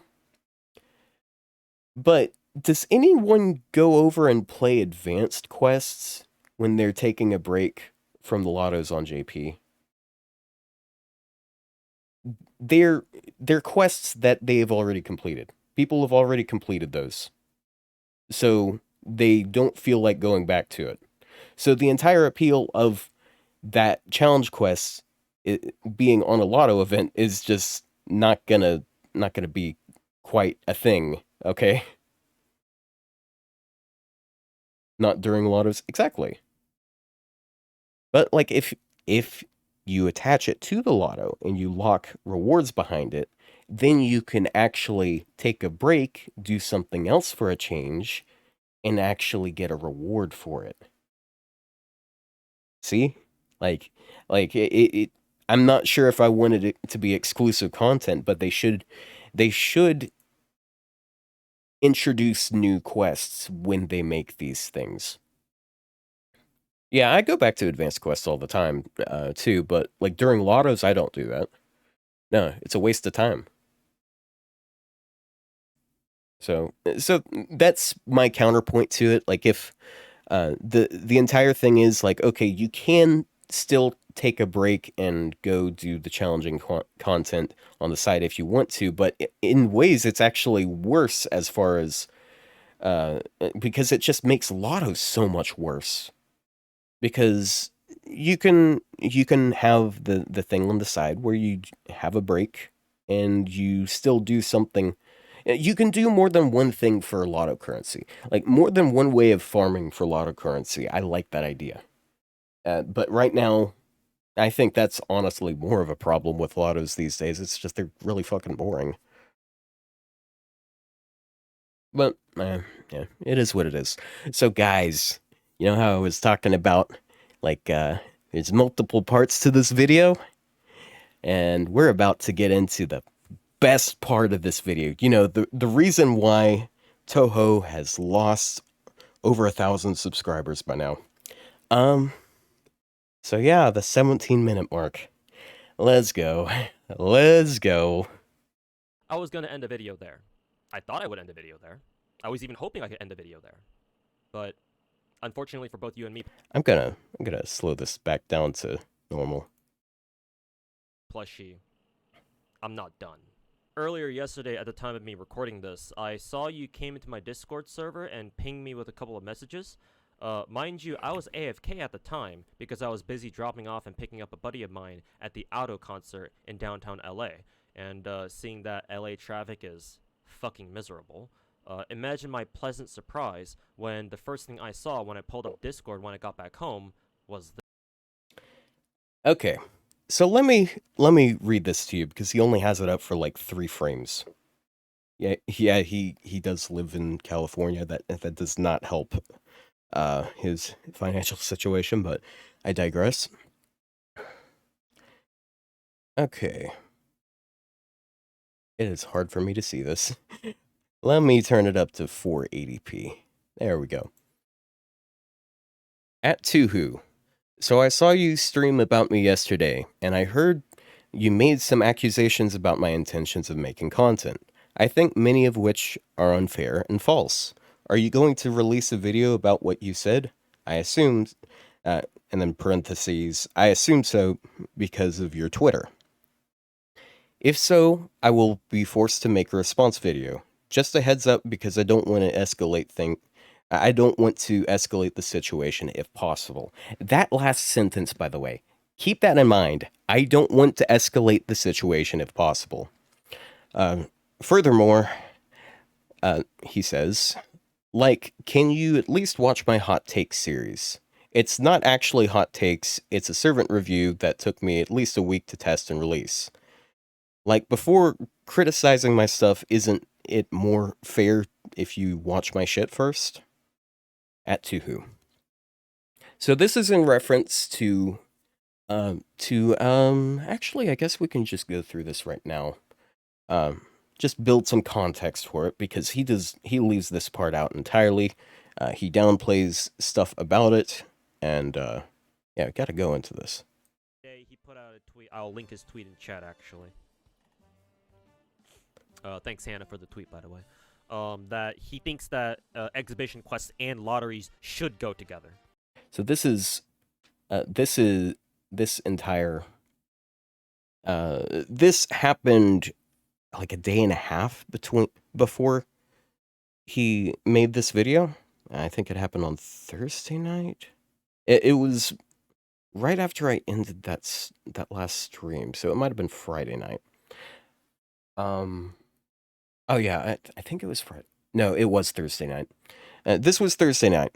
Doesn't matter too much, but Plushie had made that post, like, I want to say it was on Tuesday, and then he does this stream and he molds over it, which I think is a horrible take. I think that is a fucking autistic ass take. Normally, I don't use such strong words against other content creators, but here, nah, bro. I ain't fucking standing for this shit. Most of us are senseis too, my man. Hey, Mad Lad, thanks for the kind words. Yeah, and I hope you have a good rest of your day too. A little pause here. Oh hell no! Yeah, exactly, man. Nah, fuck no. Again, for like the third or fourth time that I'm saying this today, plus you can take that opinion and shove it up his ass. This is very friendly. Yeah, fuck no. Get the fuck out of here with that brain dead take. Very, so yeah, very nice. Expect a very polite and very reserved response video tomorrow, either tomorrow or the day after. Okay. So I watched like the entire next hour. It'll be an interesting video. Oh, it's gonna be interesting for sure. I can guarantee you that. But unfortunately, there's like big pauses because he's talking to chat, and it takes forever to talk to chat. I'm sure you guys can relate. You'd rather have Grailfront over lottery challenge quests for laws? Yeah, because didn't we have that during Scatfest 2? I think. Whenever it was that they first introduced, okay. that was fine, reasonably quickly. Hit that Twitter algorithm. So yeah, oh, here it is. Scatfest, huh? Yeah, that's what we like calling them. This is. But yeah. You feel Plushie is trying to start drama? Yeah, Plushie is trying to hit that Twitter algorithm. So yeah, obviously he's been going on Twitter tangents. Like every now and then I have one of his. So again, the person that said that initially said it was drama was a chatter, not him. So like it wasn't him just immediately saying like, yeah, this tweets pop up on my timeline, and it's usually like some like hot take that he's doing, or that he's trying to put out there. I mean, Shipper, have you seen his like hot take video series on his YouTube channel? So this is what. Oh, okay. Wait, we're not done here. I don't blame the dude. Sorry. Because like that's how you generate interaction, and like interaction is like the most important thing when it comes to social media. So yeah, like I know like it's very obvious what he's trying to do. And if I cared more about if I were to honestly I should start doing that shit too. Just say some brain dead fucking shit. Damn. For the sake of interactions. But I have this thing called dignity. What little of it I have left of it anyway. So yeah. I'd rather not do that. Like, holy shit, dude. This is mean. Like, this is really mean. So, what we can gather from this that he thinks that Plushie has no dignity, that he's trying to start drama, that he's, or maybe not trying to start drama, but more so just trying to get more interaction, more engagement. And it's by dropping brain dead takes, because, I mean, he doesn't directly say what Plushie said was a brain dead take, but he said that he should start doing things like him and dropping brain dead takes, which is basically the same thing. Like a person who is uh very semantic about it might defend him there, but it's the implication. He doesn't normally use such strong language. Yeah, yeah, and we'll get more into it because he does address some of this kind of in the video. I think that's it here. Yeah, he's farming engagement. Yeah, that's Oh, all. That's his main goal there. His YouTube hot takes aren't as bad as his Twitter rants. Well, that makes sense because if you're an intelligent person and you try to come up with a dumb take, the more you try to explain that your dumb take, the more you realize you can't explain it. And typically in YouTube video format, you kind of need to explain yourself because it's a video, right? Whereas on Twitter, you can just regurgitate, you can just vomit up any shitty ass take. And since you have the excuse of, oh, I can't explain myself because I only have a 200 character limit on my on any one of my given tweets. You don't have to explain yourself, so you can just shit out any shitty take that you have and just let Twitter I don't. go run I don't wild think. with that shit. I don't think this is all too relevant because that sounds more so just shitting on Twitter. Which I mean, honestly, yeah, fuck Twitter. Aha, Lamau. But we're gonna get back to this video because I think we've gleaned what we need here. This. Now, on your own, these messages have concerns that I think are legitimate, right? Particularly the part about your hot take series. I'll concede that I don't watch them on a regular basis, and so I could be wrong about them just being hot takes. Okay. So for clarification, again, I think it was mentioned earlier. Oh yeah. Plushie went over it. Yeah, that's these hot take things. It's kind of a joke in the community that his hot takes are genuinely very like lukewarm because he doesn't really put very hot takes in them. But the reason why he does that is to differentiate from the other quote unquote reviews and analysis videos out there because it there there's so many analysis videos and review videos out there that it's just pull up the wiki and talk over the stuff in it. People rarely actually offer much substance there, and that's something I really do appreciate about Plushie because he doesn't do a generic wiki read. He spends a lot of time using that servant in various contexts. He'll actually sit there and crunch a bunch of numbers and put that on screen for you. Like it's scripted and it's edited, which is something that like 80% of reviews are not. Like for example, ZTL, everything he does is ad-libbed. I think it's the same with Cadroth. It's I feel like it's a bit of a problem. It's kind of slop content for most people, but Plushie is based, okay? Plushie is our friend, and he is also doing this for no money at all. Keep that in mind. He is farming drama for $0.00 monthly. Anyways, But you accuse me of criticizing your content before watching it properly first. And I find that kind of interesting because I don't think you watch my streams either. Because if you did, you would know that this is how I sometimes like to talk in my own stream, right? I like talking shit about all sorts of things, and it's not serious. And for some extra context here, since I was going through all the TeslaFest EQs or as many okay, so uh, so so it's really funny that we had that this entire thing just got it just resurfaced because this exact problem was another source of drama a couple months ago with Hanako Green and Plushie. Although it it the reason that started was because Green is very abrasive and he is very open about how he feels about a lot of types of people, even if he doesn't know them at all.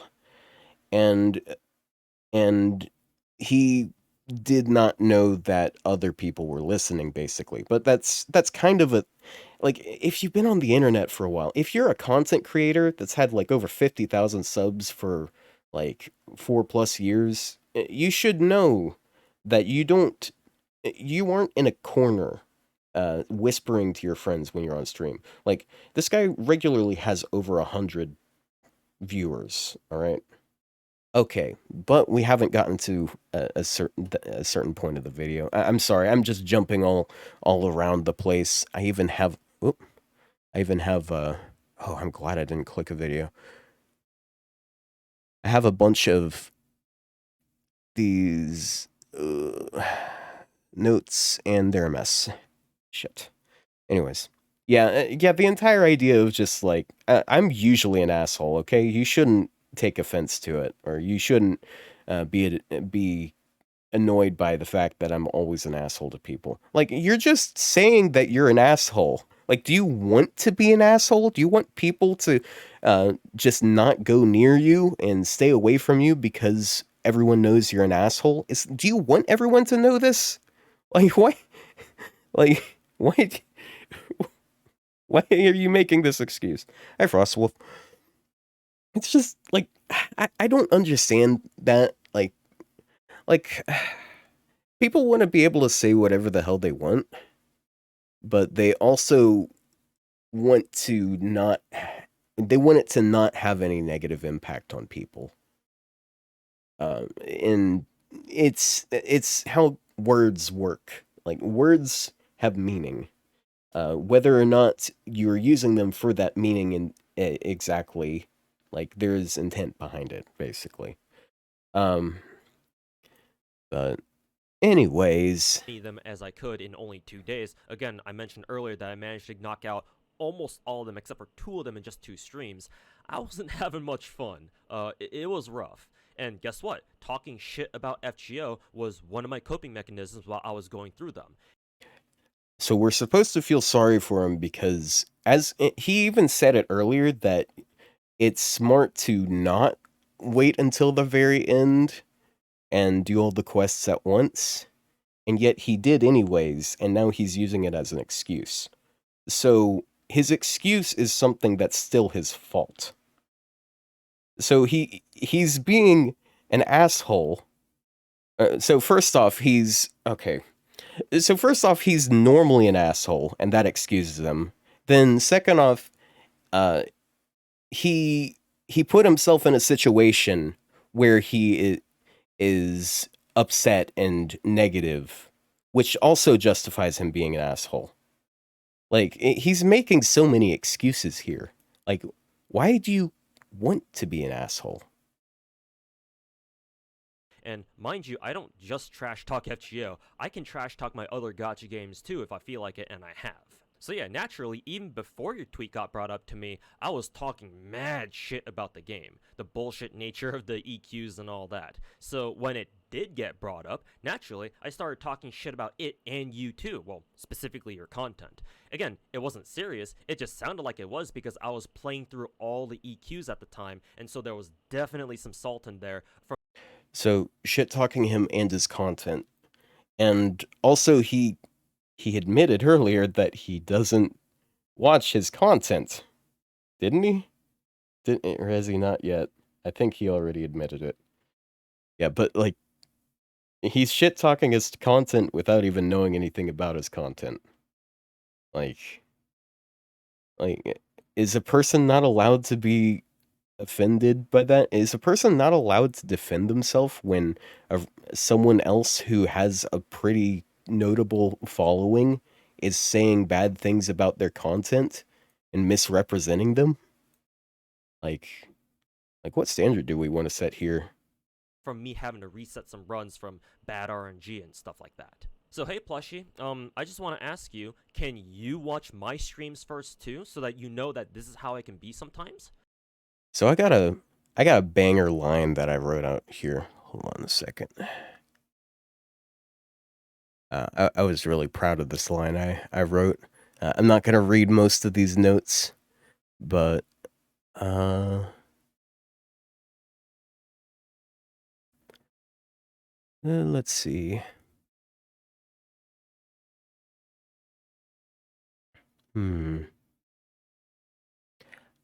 Got it. Okay. Asking someone to watch a 20-minute detailed review that that took up to a week to make is a lot different from asking someone to watch you farm lotto boxes for 5 hours. That's the banger line I was talking about. I'm proud of it. Because unfortunately, I have watched Toho in the past. I cannot like. I'll be honest. Like this is. I think some people can agree with me. If you don't agree with me, that's fine. But I find his streams really fucking boring because, like, whenever I go there, like, it's just like some sort of farming. I feel like he doesn't talk that much, but it's like, I mean, again, it's mostly just interaction with chat. Maybe I don't know. It's just I find him really boring. Uh, Like his videos, his YouTube videos are better, but like I don't know. Like it's just like if this is what he wants us to see represented, like if my personal experience is what he does is generally pretty boring, and then what he wants me to know is that he is an abrasive asshole for no reason, then like I don't know, man. I don't feel like he's doing a good job defending himself. This I feel like he's just making himself look worse. Again, it's not just towards FGO that I can sound like this, by the way. I can be like this to literally anyone or anything if I feel like it. But you would Yes, and you see that goes two ways. All right? So people can be mean to you too. Okay? That's why I'm sitting here saying his content is bad. This is why I'm sitting here and calling it boring because I'm allowed to. Now, whether or not you are happy that I said this, like maybe I was a bit too honest about it. Maybe I should have been a little more softer on it and been like, well, I mean, it's not that interesting. Well, his. So yeah, I'll continue to be honest about this, okay? Because like I can say whatever I want, you know. Johnny McLovin, thank you for the follow. It's a good name. So yeah, I don't know. Like this he's convinced me to be pretty honest about him, okay? Anyways, dude, why is he inviting someone to go watch his streams when he's openly admitting that he's an asshole and shit talks other content creators if he wants to? Like, why would I want to go watch a person who might just, well, maybe he's having a bad day, so maybe he'll just call me autistic. Like, what the fuck? Why would I do this? And okay, just letting you know, because I know some people were upset with him for saying it. I mean, I guess it's technically not a bad word, but I didn't. You get me, okay? Okay. It's just shitty behavior. Games are fine, but he makes it sound like a humor thing. Yeah, like I mean, shit talking can be fun to listen to. It's just it has to actually be entertaining, but if you're just constantly negative about stuff, you'll push people away. Ow. Like content creators they're like reverse magnets, okay? Generally negative content creators will end up having negative fans, okay? Like they'll draw negative fans to them. People who are maybe it's just because they're really critical of the game, but it also ends up them being a real fucking pain in the ass to talk to because they always assume the worst possible thing ever. I that happens a lot. That kind of happened in his chat too. As I said earlier, I raided like right after that part of the stream that we looked at, and and I said hello and whatnot, and he said he was going to be making a video response to that, and I'm like, oh, okay, that's content, I guess. Okay. Um, but then I look up further back in the chat, and then people were talking about the Hanako Green drama, and I'm like, oh yeah, yeah, that's ironic that you guys were talking about that because I actually helped resolve that. That was like I'm not exaggerating. I apologized and like me and Green made peace, and we inspired Plushie to do so as well. So like, yeah, yeah, I'll take that dub. But then we go over and okay, that was just a transition phrase. It actually doesn't make any fucking sense with what I was saying before and what I'm about to say. Um, so so I scroll up further and I see people are talking about how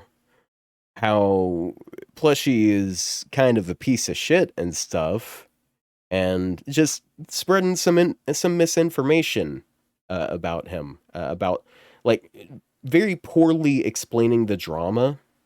Uh, also, also earlier, Toho did say he automatically took Honako's side, and he had no idea about anything with the drama. Anyways, but like once I saw those comments, I was like, okay, I'm gonna head out. I don't really want to be here now. So I just dipped. But he actually mellowed out a little bit when I raided, and then and then like 5 minutes after that he went back to Angie. Wouldn't know this because you don't watch my content. Plus she flies off the handle kind of quickly if the green stuff is anything to go by. I think Plushie's learned from that.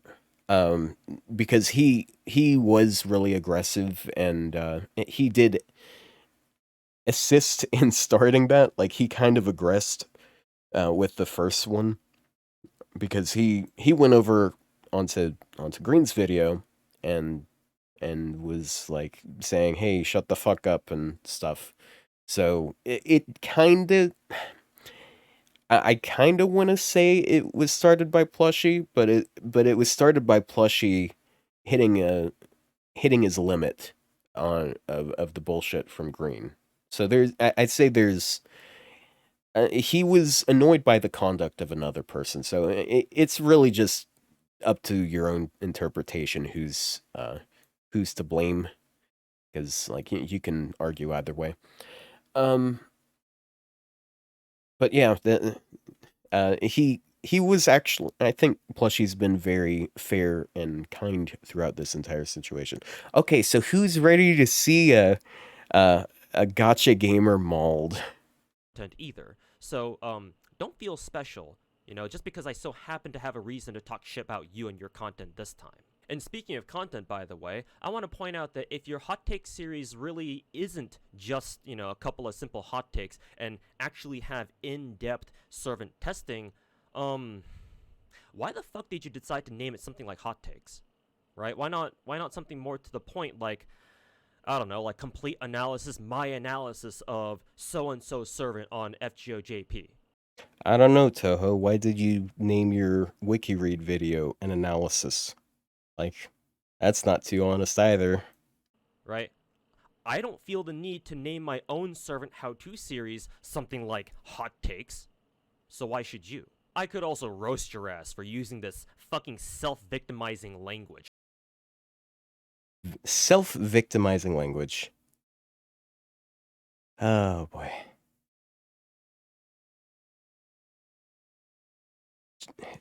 Self-victimizing language such as, just a heads up because I don't want to escalate things. Yes, because a wannabe victim is someone who is trying to be a victim would definitely want to resolve things out of the public eye. Or maybe not out of the public eye, but in a less extravagant manner, considering your original tweet about Molding. lottos and EQs says that you're, quote, prepared for backlash. Prepared for backlash. Generally, prepared for backlash doesn't. Usually, that means like people on Twitter responding, like replying and being angry about how bad the point is. But this is it's like a person is saying like, hey, I'm okay with uh, opening up to like an argument. Like this is what I think. You guys can argue with me if you want to. And then like what he's expecting is a bunch of people to run over and start yelling at him, and he's okay with that. But what this is a person who is opting to not talk to him at all, but instead walk over to this other large group of people and yell at them and tell them all, hey, this guy over here that said this take, he is a terrible, he is like a fucking drama chaser. He has no dignity. He is like all sorts of things, and like, like this isn't engaging with it. This is like you're basically slandering the guy. That isn't backlash. This is just using your platform to try and cancel a person. And I hate using the term cancel because it's a cringe term. But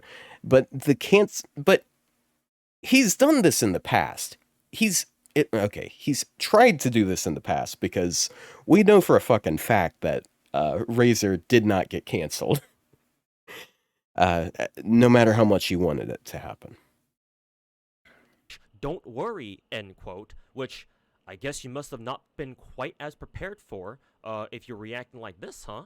But it's not worth my time going into this beyond what I've said here. Instead, I think I would have preferred you contacting me privately via Twitter or Discord DMs and giving me your concerns that way. Because, like I said, I wasn't in the greatest of mindsets while I was going through all those EQs. So having you talk to me and point out that maybe some of the things I said about you were unfounded and that you just want to make sure that I'm not about to go nuclear on your ass would have convinced me to take a step back. Matter of fact, when I was writing the script for this video...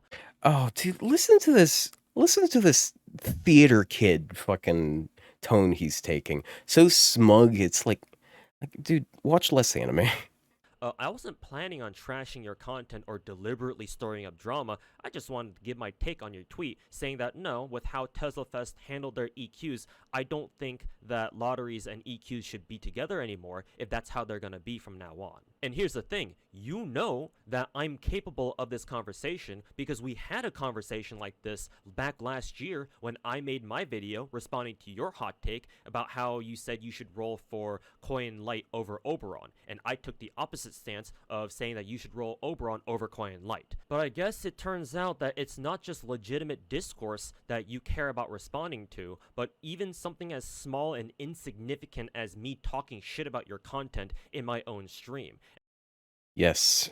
Yeah, as someone put it in chat, I'm allowed to shit talk you in front of 100 people, but you're not allowed to try and settle it in my Discord server, where most people aren't. He's placing 100% of the burden on Plushie. Like, for all of the fault for... okay, we'll go the rest of the way. We only got a couple minutes left. And so you jumped the gun. Like, you didn't even wait for me to get this video out first and see how I would respond to your original tweet. You were so bothered by some trash talk. Yeah. Bro, you didn't respond to him. You didn't try to communicate to him at all. You had 2 days to. Like, come on. Come on, man. That you fucking waltzed over to my Discord and started talking your shit. And before you ask, hell no, I don't give a fuck if random asshats on the internet want to talk shit about me. I am well past the point of caring. As long as they keep it in... If you didn't care, you wouldn't be making this stupid drama video, bro. Like, clearly you care. Like, if you if you didn't care, you won't start screaming here in a second, okay? Their corner of the internet and they don't make it a point to shove it in my fucking face. Sure, I might find out about it when, other people bring it up to me or tell me about it or something, but, for the most part, I'll just laugh it off and not care and keep doing whatever the fuck I was doing. But now it seems to me that you don't have that same capacity, and so you thought it was a great idea to come into my Discord server, ping me not once, but twice in the fucking general channel where everyone in my server can see your shit. Again, you didn't send me a Twitter DM. So what is he afraid of here? Like, everyone in his server, like, if Plushie was trying to make him look bad, this is how he acted on stream the other day. Like, why would your Discord server care? They already know. Like, they're already used to being so abrasive and mean. So, okay. And then yeah, the VOD is still there for everyone to see. So, Or even fucking messaged me privately on Discord, you just barged into my server and started demanding answers from me in my own general chat. So yeah, I'd appreciate it if you didn't do this again. In exchange, I'll make sure that I never talk trash about you or your content ever again. yeah. Yeah. I won't ever all right, now that I've made it clear that you're a terrible person and you've handled this so poorly, now I won't bother you again. I'll be nice to you from now on. Thank you. Thank you. Such a kind, generous soul. Mainly because I'd rather not have to talk about someone like you in the first place any longer. Oh hey Ro, nice tweets you got there by the My best friend, Ro. Yeah, I love Ro. I love Ro Emerald. talk about someone like you in the first place any longer. Oh hey Ro, nice tweets you got there by the way. I didn't even talk about you at all and yet you still felt the need to get involved, huh? I thought you were Oh, man. Oh, dude, he's trying so hard, dude. He's trying so hard to be like, dude, don't. It's just like secondhand embarrassment. If I wasn't already offended at the fact that you're just shitting on a couple of my friends for almost no reason, I would, I would have my, I would be red as a lobster with this fucking secondhand embarrassment. I thought you were cool. about you at all and yet you still felt the need to get involved, huh? I thought you were cool, but birds of a feather, I guess. Or outside of that, or Plushie's dick must taste that good. Oh, For everyone man. else watching, And it's so unoriginal. you, yeah, yeah, you're not cool. Yeah, you must suck dick or something. Yeah, nailed it. this still, I suppose the takeaway for you guys is that if you are an FGO content creator and you ever criticize anything Plushie says in his videos or on Twitter, anything from legitimate discourse on the game or just random shit talk, you can expect him to show up in your Discord server and ask you to kindly reconsider your thoughts. Otherwise, he'll be, quote, forced to make a response video. Forced to make a response video. By the way, who's making a response video here? Like, who made the response video first? Who said that they were going to make a response video first? Yeah, he doesn't say that. He leaves that out because that's very important information. That would completely change this narrative. But let's wait and see. Maybe he puts it in the last 17 seconds. End quote. 18. I look forward to seeing his for me because I won't be watching it. Anyways, that's enough gasoline pouring from me. Don't worry, NA, I got you all the content that you'll need right here to last you all the way up until Archetype Earth shows up, so... Content, bro. What do you mean content? You're gonna, like, open lotto boxes? I'm very happy. Thank you. Kick back with me, grab some popcorn, and let's watch the world burn together. Oh, it's so cringe. Let's watch the world burn together. Oh, what was it? Okay. So you know what I was just saying? Like, I was just saying, yeah, it all right. Let's get this together. So, it is very much worth noting that there was something very important that completely changes this entire story that he just left out, which is let me get this Twitter post up here. Let me go to Plushie's Twitter. Um, Gotta go down a bit.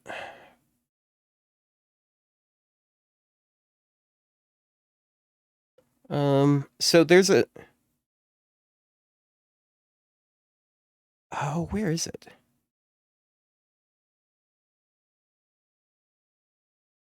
So shortly after his stream, uh, shortly after Toho streamed, I can't find the tweet right now. He he he quote retweeted. So he didn't reply to the video that the hot take that Plushie posted. He didn't reply to it. He quote retweeted it, and he he said something along the lines of new response video drama incoming. Let's fucking go.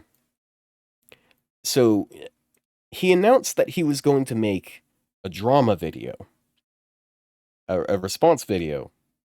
It's something to do with drama. Maybe he was exaggerating. Maybe he was just joking about it. But it's kind of hard to tell through text if a person is joking about drama or not. Oftentimes. So after that, like, dude, Plushie didn't even know what was going on at that point. So he goes over, he checks that. Oh, was this it? Oh, fucking yeah. Obviously, I should have looked over at that. Thank you so much. I'm being carried by chat. Um, Putting out response video tomorrow. Drama incoming. Let's fucking go. Also something I didn't catch the first time around. It says, like, you see this thing he put at the end here? You see this? Hashtag FGO.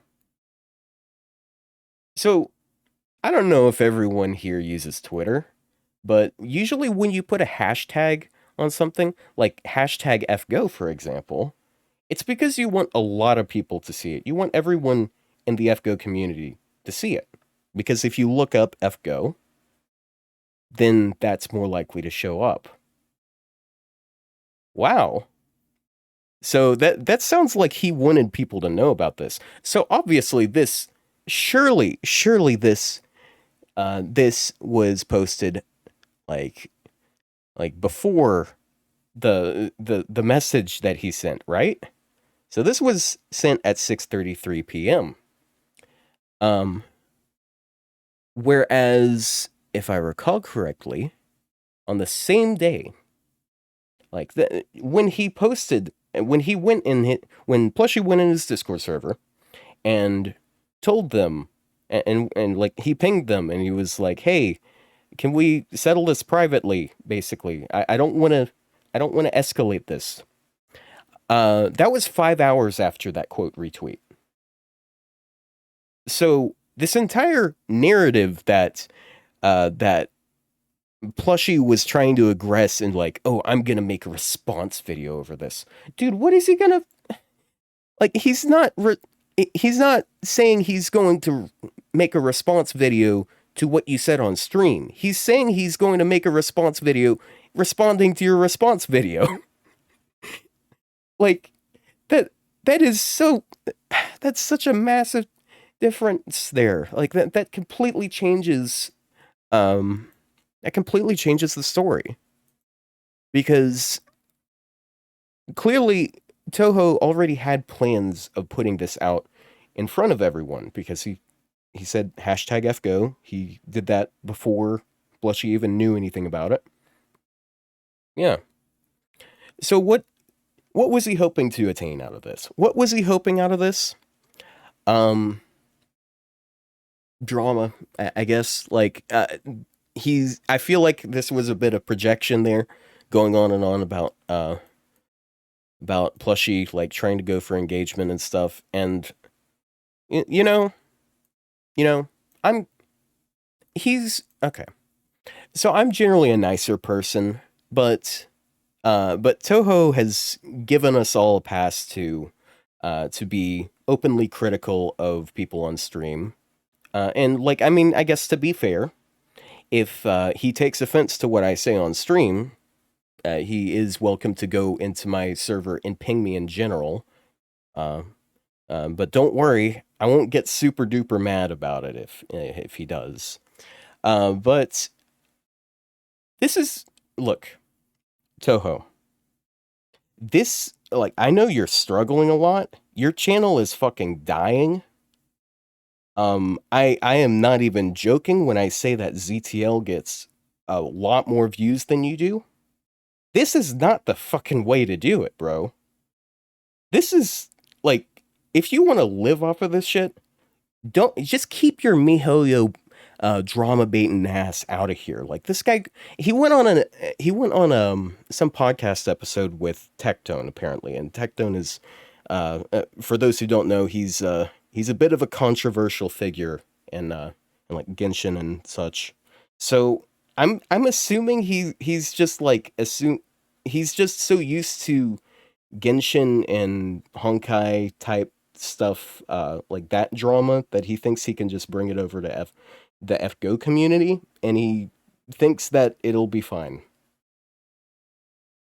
So, what actually happened as a result of this? Because obviously, if you couldn't tell from, you know what, actually, let's just open up the comments and uh, just show this wonderful response, all the support he's gotten as a result of this. Um, he has lost over 1,000 subs from this. He has almost like he was at 72,000. He in a week will probably be down below 70,000. So, let's look at this. Hey, there's me. It's me. You know what? There's no reason for this to be so small. So that's me pointing out the how this timeline was fucked up. Uh One of the most recent ones, someone saying that Plushie has gone off the deep end. Uh, a lot of the people here, as I've noticed, because I've been keeping tabs on this on the challenge quest on this comment section, and a lot of it. So some of it is indeed people from Plushie's server because like we knew about this like ASAP. We were literally waiting for the shit. But I've noticed that there's a lot of people who from what they're saying, it sounds like they actually were subs of his, and now they're just dipping because, like, okay, well, we agree with your take on this, but you're really immature about this. Yeah. For example, it's funny because I don't agree with Plushie's take either. However, there was no reason for your level of toxicity. It's fine not agreeing, but this is ridiculous and childish of you. Um, I was a real fan of yours, man. It's a shame to see you put on the clown makeup in such an embarrassing and public way. If someone was having an opinion on FGO event content, uh, that makes you so mad, maybe you shouldn't participate in public debate. Hmm. But yeah, um, um, is it worth going and looking at Plushie's video too? I don't feel like I have much. I don't feel like there's much more to add there. Like you guys can go watch it on your own because he does give a pretty concise response to all of this. But yeah, um, like dude, I he Toho kind of locked himself in a corner here because at the very end of the video, you might have missed it. He said that he looks forward to not responding to Plushie's response video, which means that like there's a couple routes he can go and none of them make him look good. Either one, he doesn't respond to this, and he keeps looking worse and worse, and like, yeah, no apology. It's bad shit for him. Two, he does respond. He apologizes, and then he's going back on his word. But hey, at least there's like a sign of maturity there. But like he already did some bad shit. Or three, which is like chaotic evil way of going about it. He goes back on his word and decides to make more drama out of it. But those are the three things that I could see happening. I'm not sure if any of them will happen. Because like again, it's not quite breaking drama. This all happened on like the end of last week. He's gonna do option three. You feel like, yeah. I mean, like considering how he's done multiple videos, like he's done two different. I think two different videos now where he watches a VTuber stream and and critiques their gameplay of FGO, which to the best of my knowledge, that's just like why didn't she use the waiver's skill at this time and stuff. That's as I've heard it described, because I am not fucking interested in that. All right, like I am not a VTuber guy. If it wasn't obvious, and no, this is a PNG. But like when I was looking at a Social Blade, Social Blade is this website that tracks like analytics for people, like how much subscribers they have. He didn't just start losing subscribers like a few days ago when he dropped that video. He started losing subscribers back when he posted that 2-hour video with Ina, that VTuber. He lost 100 subs the day he posted that, which is like, holy shit, dude. I don't know, man. I feel like he's getting desperate. I feel like this was just an act of desperation, and this is just the wrong way to act if you're desperate. There's a lot of things you can. I don't know, man. He needs to focus on the things he actually does, because I'm gonna be honest, like I was on one hand, like I mean, I was pretty sympathetic. I was pretty sympathetic about his situation, because for those who don't know, he lost his job during COVID, and you know, just because like his boss was retiring, and the company was basically just being dissolved because of COVID. And that was going to be really rough for him because, well, he spends a lot of fucking money on this game. So I felt sorry for him, because that's gonna be tough to like do the full-time content creation, but I was hopeful. I was thinking, okay, well this means he's gonna try harder with content, and that's cool, because like I remember like some of his how-to videos from a while back. I remember liking some of them, but there's just been a downward trend. His content didn't get better, which it's a really sad thing to see, because like, I mean, I want everyone to have good content. I don't want people to make bad content, even though it's fun to make fun of people who make bad content, because like, I mean, like that's why Noosa was anyone at all. It's because he was really funny to laugh at.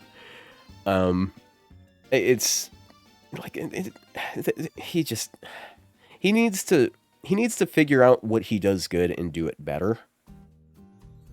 Because this is just, he's in a downward spiral right now. What I was talking about with the views, I'm actually not entirely sure about how many views ZTL gets regularly. So according to Social Blade, when I checked the other day, I think I checked yesterday. ZTL Hub. Oh no, that actually doesn't say anything. Toho was getting like somewhere between 2,000 and 4,000 views a day, which is not much. That it is pretty bad, especially for someone who has as many subs as he does, because he doesn't have much less viewer. He doesn't have much less subs than Plushie, for example, and Plushie is actively getting 5 digits of views every time.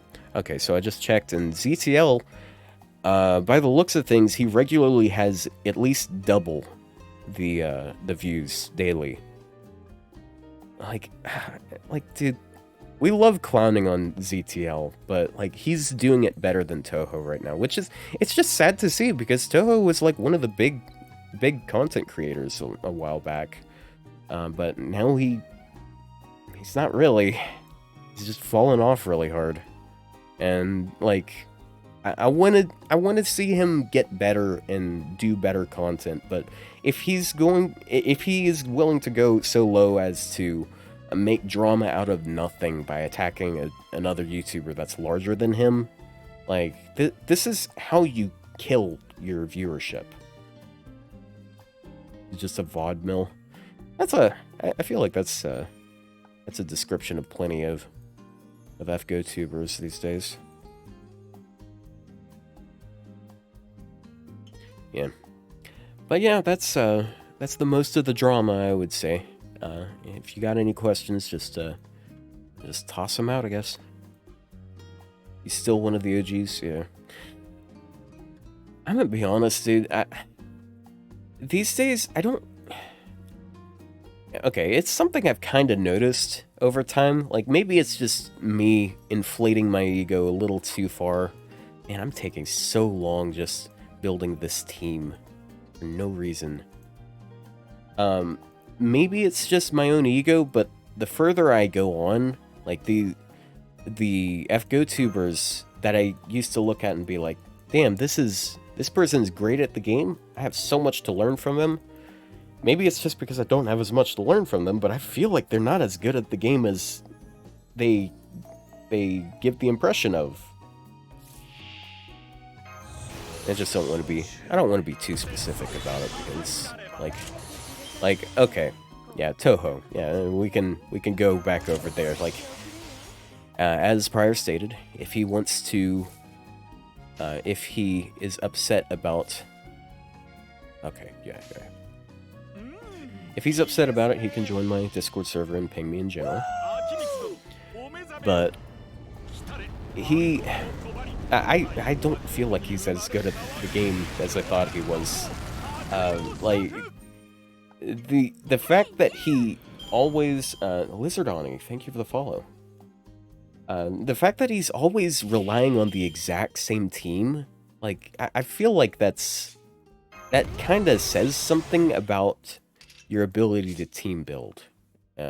Like, it shouldn't be that hard to come up with more different interesting teams, like things that could like break the monotony. Like, I don't know, maybe he doesn't even realize that he's making the same team. There's no way he doesn't know it though. Like, he's always going with the exact same team formula, basically. Okay, this game is lagging pretty bad. I'm just gonna reset. Kabim! X9 is really good.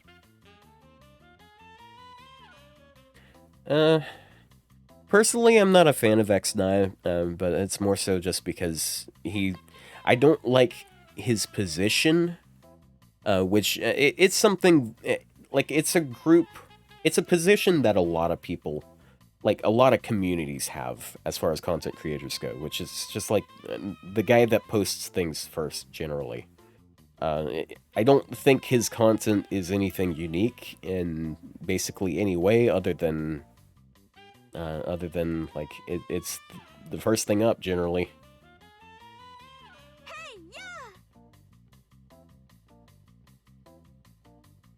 Zug, and thank you for the follow. So I don't know much about how, like, good or not good CAD is at. Okay, I'll be honest. I I don't think he is good at the game, but again, like being good at the game is very arbitrary definition. I need a I just don't. drink. It hasn't been proven to me, you know. He talks really well, but it might. I don't know. I want to be nice to the content creators that aren't gonna have their that aren't so vicariously trying to build and like burn all their bridges.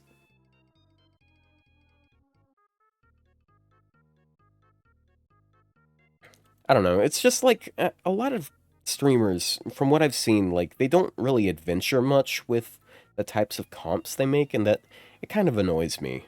Like maybe it's just me, like sort of like lording my own reputation over like, ooh, I make more interesting things. I use low stars all the time. Also, I'm very annoyed by the person who always uses low stars. Uh, I don't know. Maybe I'm just lording it over people. It's just like I don't know. When a person makes an analysis or a review video, like I feel like there has to be some prerequisite met to actually earn that, you know? Because almost none of the people that make analysis videos out there that'll like actually tell you like, hey, this is an analysis review type video. I don't feel like I feel like the majority of them don't even use the servants in question. And like with Toho, I can almost guarantee that's the fact because he's always using the same 4 servants. So like I mean, to be, I was gonna say I don't trust him to have any sort of good advice about how to use Barghest. But to be fair, I'm not sure if I have trust in anyone to make a good review of Barghest. Like, no offense to Plushy, but I'm not sure if even he does. And Barghest is such a unique character, and she's like so different. Like playstyle wise, and a lot of people just don't know what she's good at and all. Klidge is based. I'm glad that Klidge has his own like niche, which is like more interesting side content that isn't gameplay. So that type of stuff is pretty based. Remember the Writer Liz vid? Yeah, I love how half of Toho's Writer Liz vid was about how Kentoki is able to outclass her, even though she's better than him in basically every way. Sure. Also, thanks to Toho, I have finally decided to start using hot sands on my servants. You know, I just like I was sitting there like looking at my Berserker Ibuki, and I just wasn't sure what I was doing wrong. She just wasn't performing properly. But then it hit me. It's Hot Sands. I just needed more absorb for her. That's all I needed. Toho is a game press smooth brain? Nah, no. I wouldn't go that low. No. No, Game Press is flat out misinformation with how bad their takes are at times.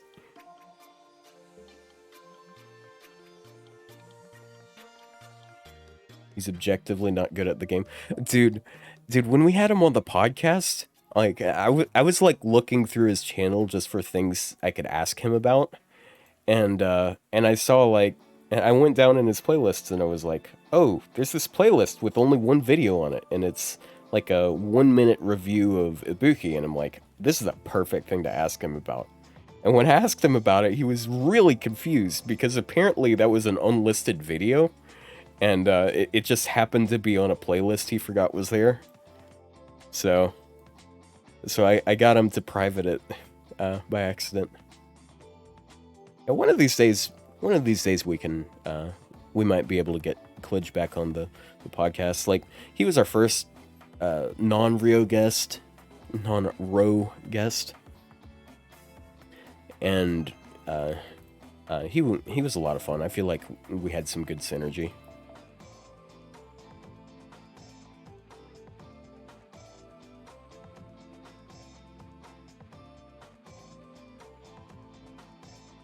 Oh, right. I forgot Hot Sands and Outrage are on the same... Wait, are they on the same... I'm not sure if they are on the same event.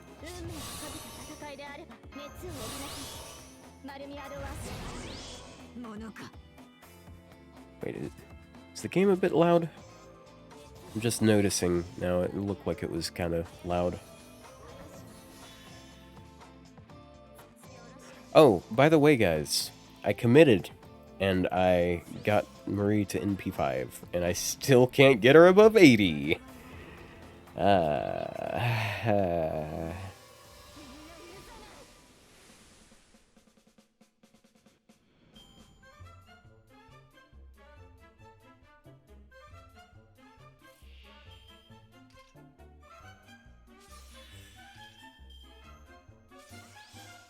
I like this, Mystic Code, actually. I like that it has two 10% charges. Sometimes it's, like, actually kind of clutch. You coildn't get Marie Alter? Damn.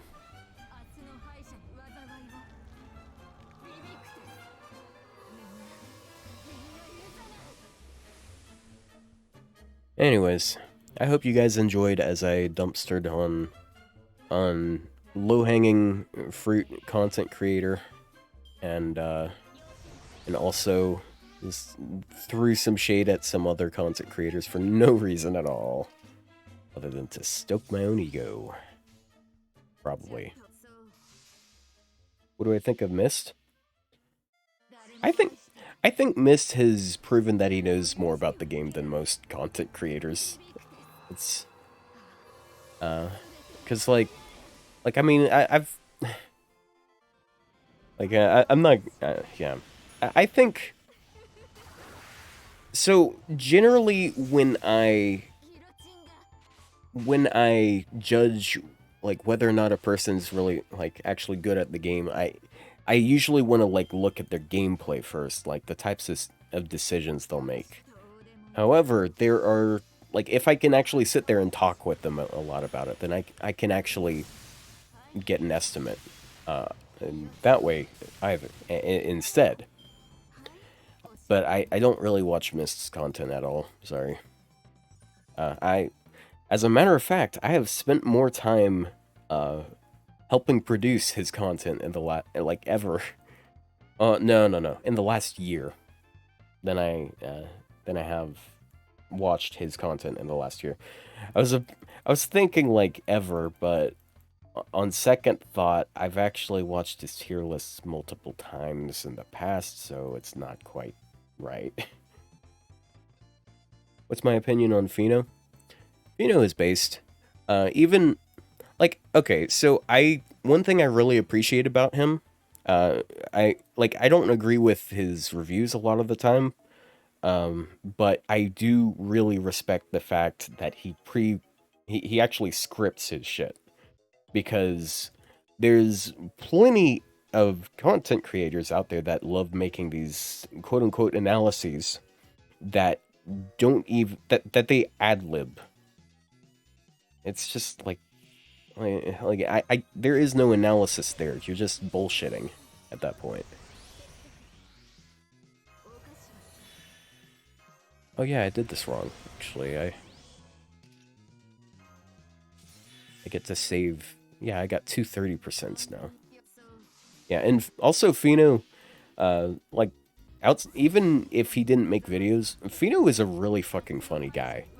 Like, he's one of the funniest, one of the most entertaining content creators in the FGO sphere, to be honest. Although he is, like, I do hold it against him, though.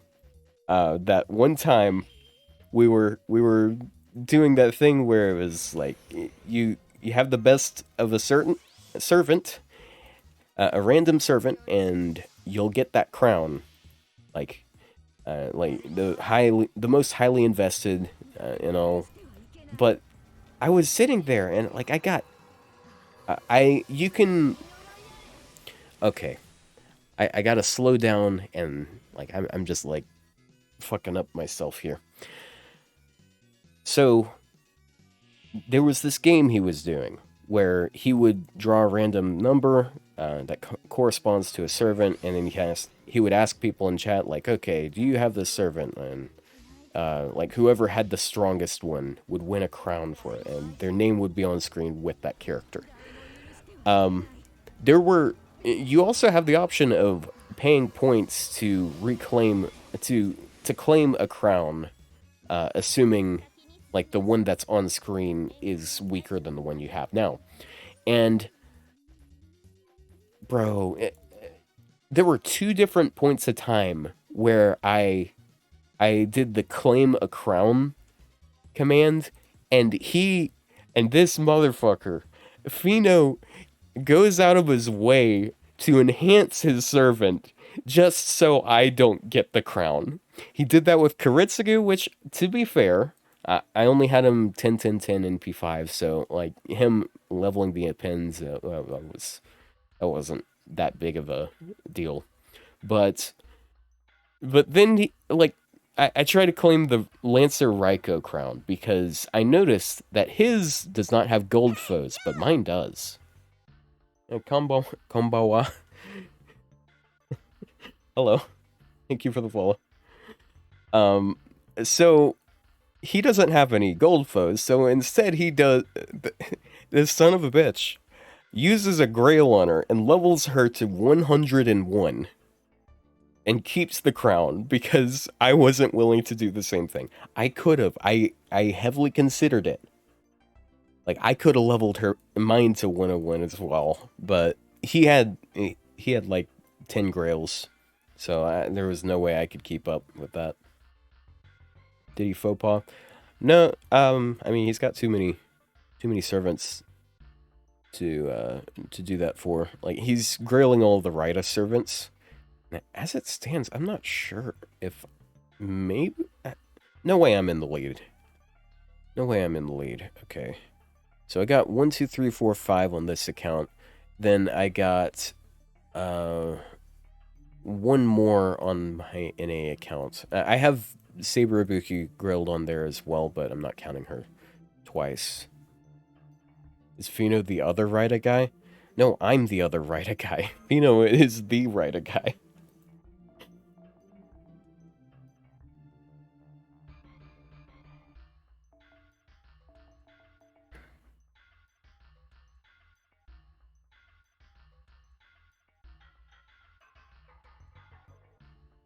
Oh. Oh, that's... Oh.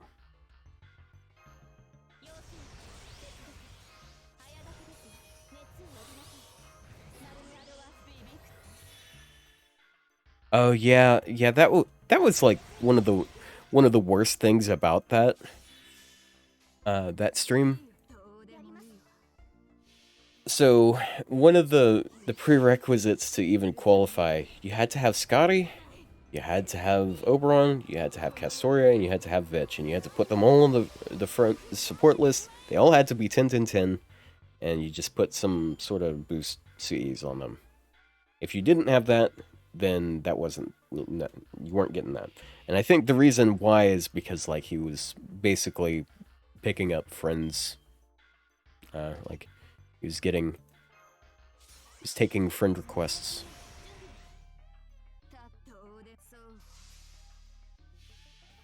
I'm sad about that because there's this guy who has been sitting on my friends list for a while because I just happened to get recommended him.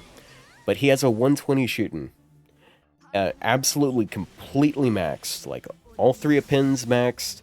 NP5, gold fode, 120. Did I say faux pod? Because there's that too. But he got cheated out of it because he didn't have Oberon. That was it. He just didn't have Oberon, and because of that, he did not get it. It's a real damn shame, bro. I thought she put down... Doesn't she put defense down on them? Or am I thinking something else? Am I just thinking of the drain?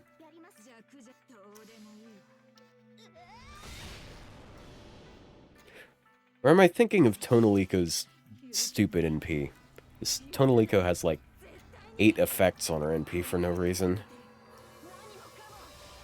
Oh, I need a drink. Yep.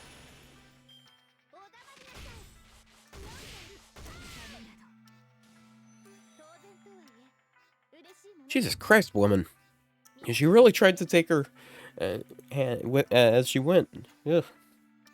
Off topic, but you're curious, how much of an upgrade is it to go from Jufu to Castoria for arts farming comps? So I'm assuming you mean going from Jufu Castoria to Castoria Castoria? It's a pretty good boost. Like that's 30% more arts and 20% more battery. So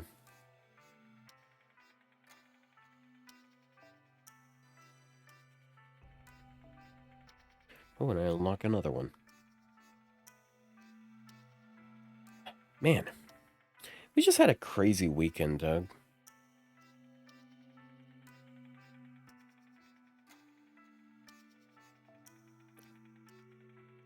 I feel like I don't know, it's compounded by the fact that we just had like the most exhausting tier list we've done to date, which was the Berserker one. And bro, I went ham on that one because like I think of all of the classes, Berserker is my most highly invested class because I've got Summer Ibuki Grailed, I've got Kijo Koyo, Galatea, Sin no Rikyu, and I think I have a couple others on NA, maybe. I don't know. But I got a lot of Grailed Berserkers, so I do feel like I know more about that class than a lot of people.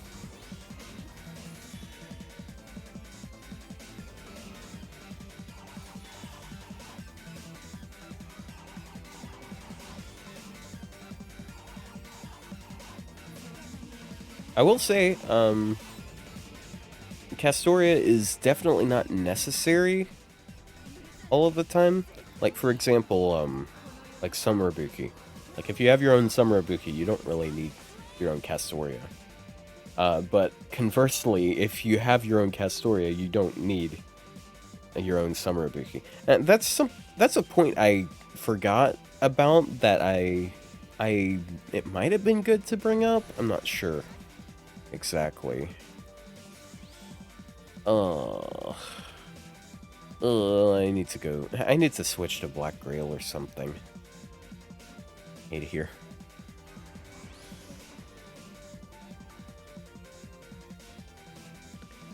But like one of the incredible things about Ibuki is like, okay, so it's not the same way with Speshtar or Summer Kama or just the competition. They can't do the same thing that Summer Ibuki does. And the crazy thing about Summer Ibuki is she not only does she do what she does best, you don't even need your own to like do amazing. Like if you have your own Castoria, you can just borrow someone else's, because she really doesn't need much help.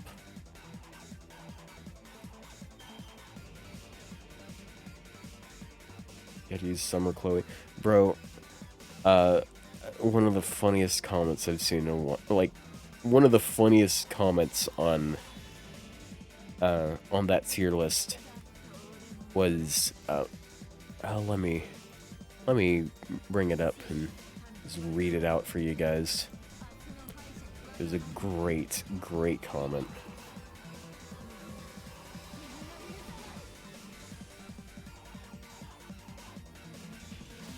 Okay. Okay, sort by new. It only showed up this morning.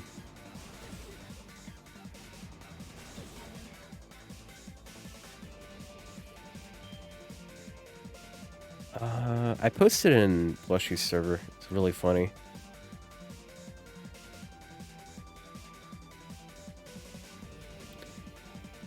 Where is it? Okay, here it is. Alright, you guys ready for some fucking copium?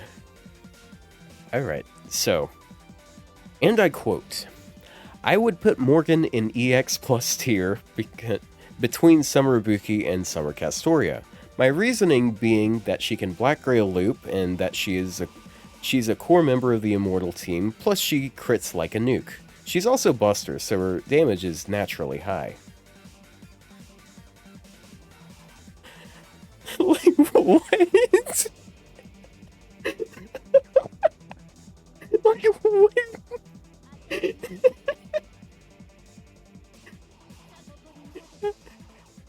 So this operates on a lot of assumptions. So, first off, she can Black Grail loop. She can Black Grail loop. As a Buster servant with 50% battery, she can...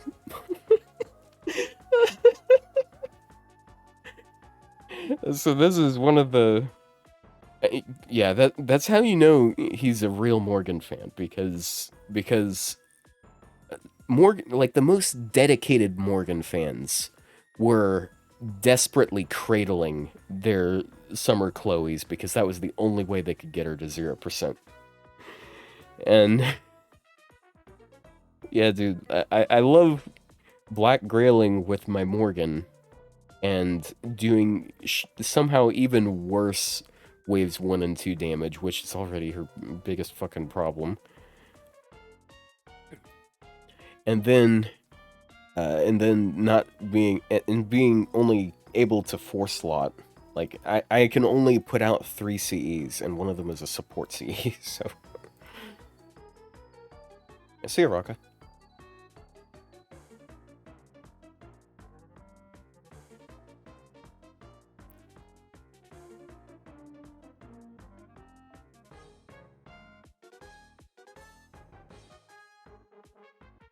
So another assumption he has, she's a core member of the Immortal team. I mean, like, okay, but... so this was something I was thinking about earlier, because I was having an argument with someone in the comments, because... Shocker. Which servant gets more of a performance boost out of Castoria? Is it Summer Ibuki, or is it Morgan?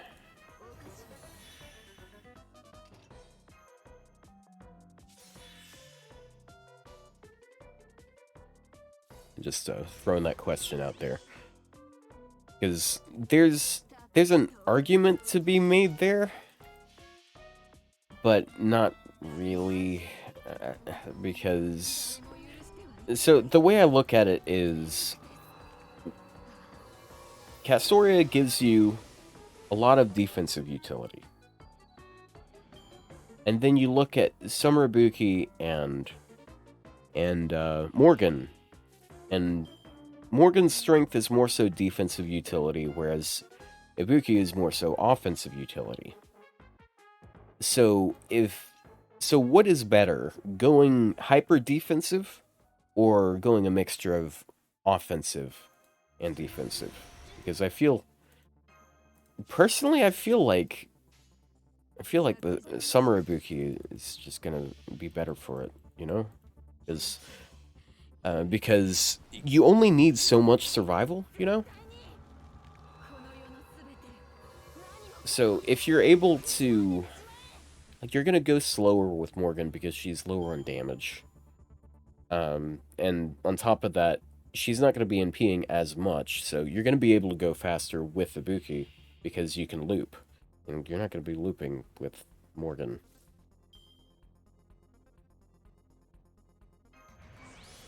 Oh, I think I forgot to switch your CE. Nice.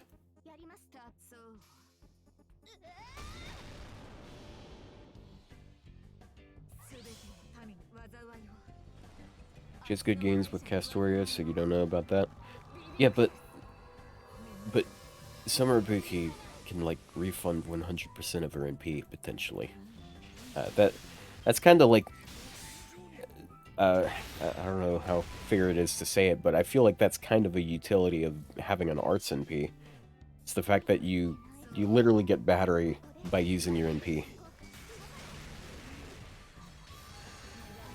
And then, like, if we're going to be talking about, like, I guess part of it is, I guess that can kind of contradict my argument against Vlad, though, because, like, that's his thing, like, he refunds with his NP, but she actually has good card gain. Actually, Summer Ibuki doesn't have good card gain, it's just she has so many things that apply to it that it ends up being good. She has, I think she has like 1.12 arts cards, but then she has 30% arts for 3 turns, she has 30% MP gain for 3 turns, and then she has stars per turn and star absorb for 3 turns. So she ends up like pulling ahead in gains by a good margin, I'd say.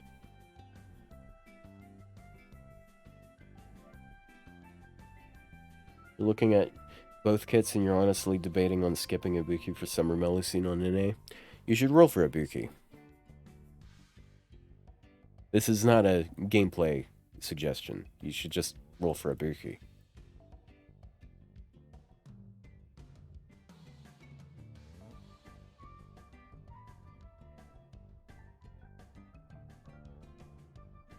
There's situations where Melusine is better. I think in a lot of challenge quests, Melusine can win between the two of them.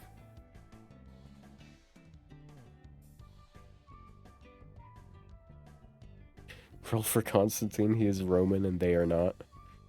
Well, that depends on whether or not I'm bringing your 120 Romulus, because if I am, then Summer Ibuki too can be Roman.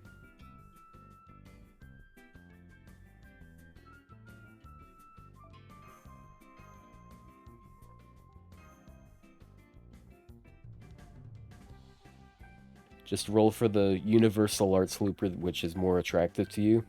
Which is all the more reason to roll for Ibuki, because, like, if you're attracted to Melusine, that says something.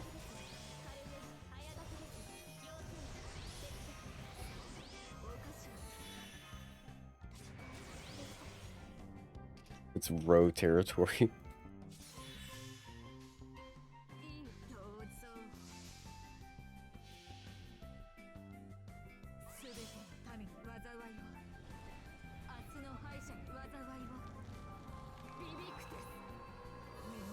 Speaking of, hey Rio, how are you doing today?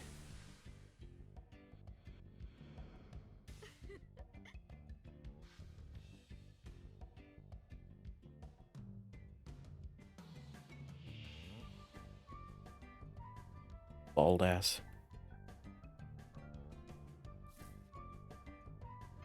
I invoke you.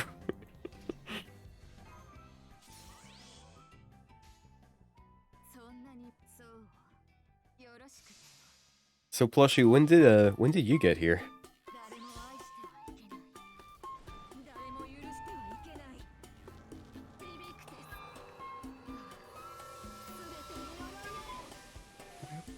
Oh shit. I just realized who's streaming. Oh shit.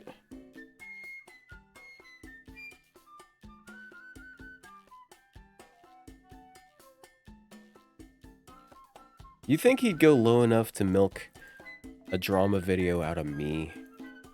It's like I'm not a big YouTuber at all, of course, but I did just like do a stream that was a lot about him. Like it was like 2 hours of content out of him. You guys do think that? Damn.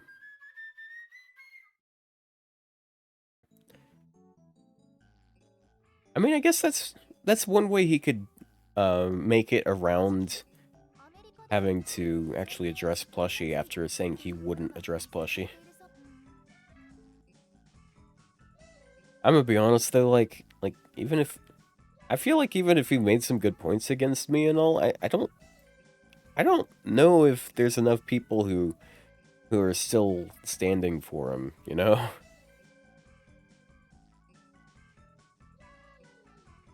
See, well, sure, I might be an easy target, but I might be too small a fish, you know?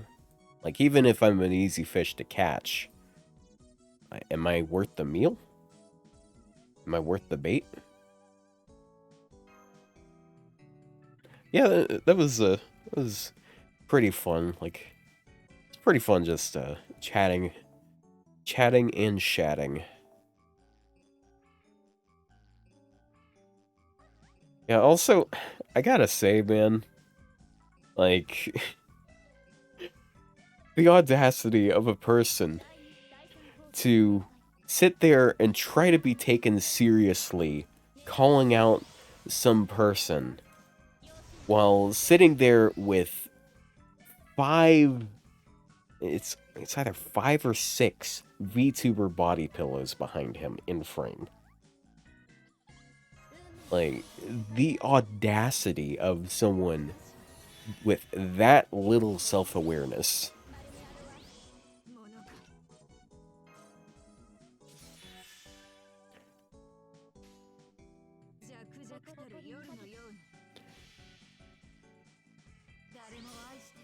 But hey, I tell you what, though.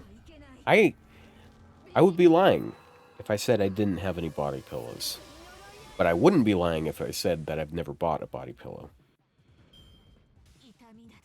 A friend of mine, a while back, he ordered a body pillow for me. I got a Murasaki one, and I've never put the case on the pillow. It's sitting there in my closet, but I I don't know what my dad would think. So I think I've shared this on stream before. I think I've said that. It's one of those two-sided pillows. Like there's a safe for work side, and the other side is very scantily clad. No, it's not Summer Murasaki. It's a bit older of a one. Yeah, like if I ever go on webcam, I'm not gonna put body pillows in the background.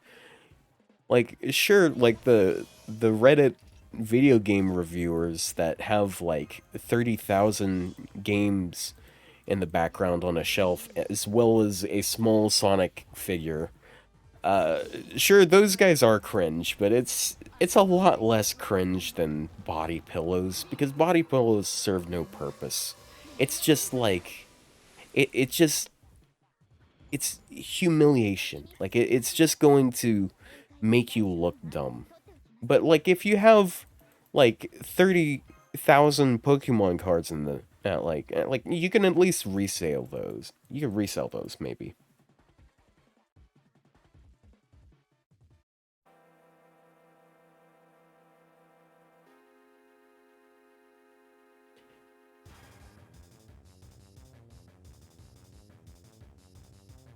And you know what? I haven't done my daily singles. So yeah, back when I worked at McDonald's, we made these things called daily doubles. But they weren't on the menu. I wonder if they still do that. I wonder if they still do daily doubles. I need to stop the recording. Like, dude, body pillows are just... It's so dumb because, like, you don't want to sleep with a body pillow. And that's, like, that's the point of a pillow. But you don't want to sleep on a body pillow because you're gonna, like, drool on it and it's gonna get dirty and stuff. So, like, what's the point? It serves no purpose. You can sleep with plushies. Plushies. Not plushie.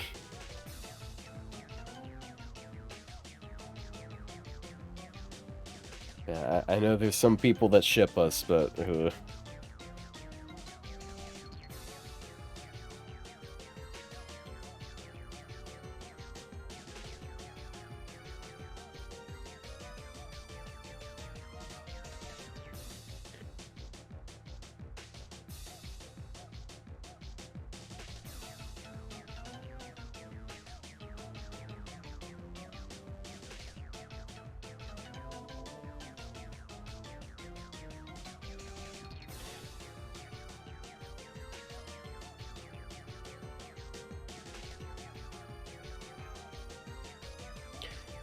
So guys, what do you think?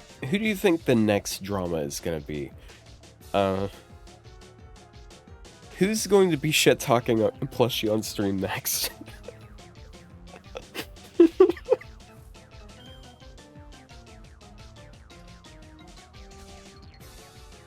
All right, this is what I was doing.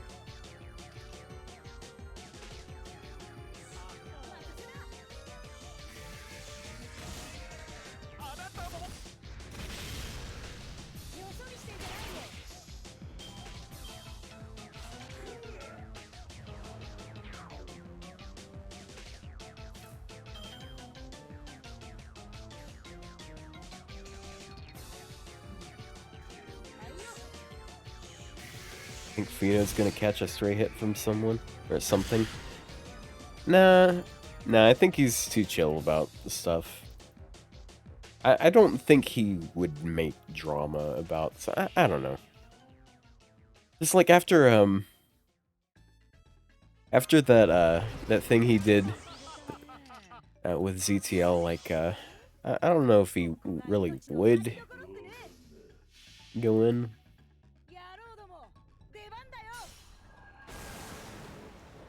Well, you see, the thing is, by the time the next drama rolls around, the tier list is going to be long over with. Because the next time drama is going to be a thing is like 2 months from now. It's got to happen every 2 months.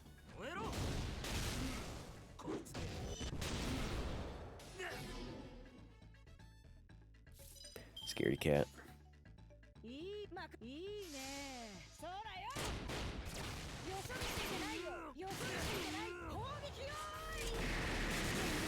On anniversary. You guys think that maybe ZTL will announce the Castoria banner is going to be delayed?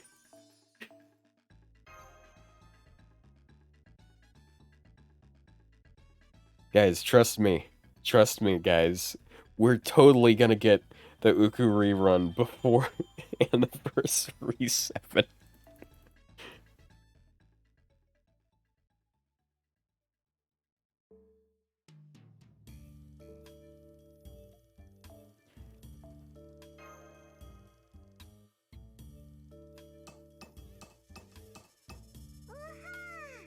All Muscle is,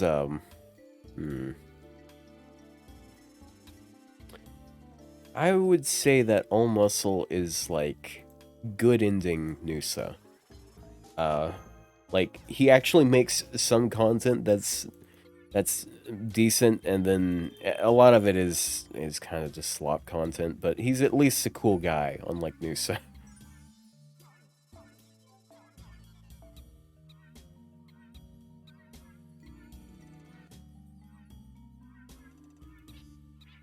Memerson. Does Memerson even do anything these days? Like, I haven't seen or heard anything about him in a long time. Yo, Benkei, though? The fuck is this? Not really? Damn. He's one of the better creators out on the platform. So, I was throwing this idea around in my brain, and I've thought of it in the past, but I'm not entirely certain on it, but I need some feedback on it first. So it's not going to be on the Smopcast. I've already ran the idea by Plushie, and he doesn't think it's a good idea for the Smopcast. But hear me out. FGO content creator tier list.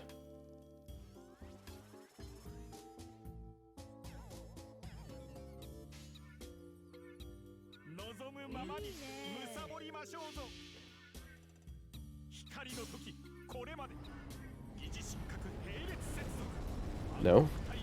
That's gonna make drama? Do they... But will they care enough? Oh, he's just instant deathed. Alright. Good job, Domon.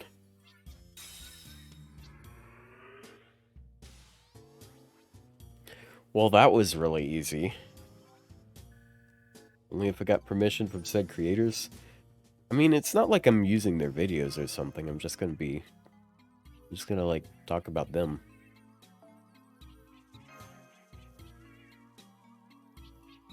I mean, I don't know. I don't think I'm big enough of a YouTuber that it would be like a bad move, maybe? I don't know. I don't do tier list videos very often anyways, but I wasn't thinking of like putting it on YouTube.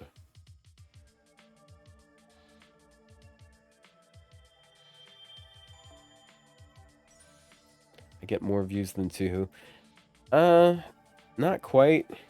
He still gets like 4 times the views that I do, but considering how he has like 20 times the subs that, or not 20, it would be 16 times the subs that I do. Yeah, I think I do punch up a bit. And I'm gonna get a bunch of views here in a few days when I finally finish my Berserker video. Like, I'll have you know, I got like 2 minutes into the video. I think the rest of the video is gonna be a bit, I don't know. I got the intro done. And I even teased it on the Berserker tier list. Honestly, I should call it for the night, honestly. So I work on it more. No, I'm talking about that one video I keep saying that I'm working on, the single target Berserker video.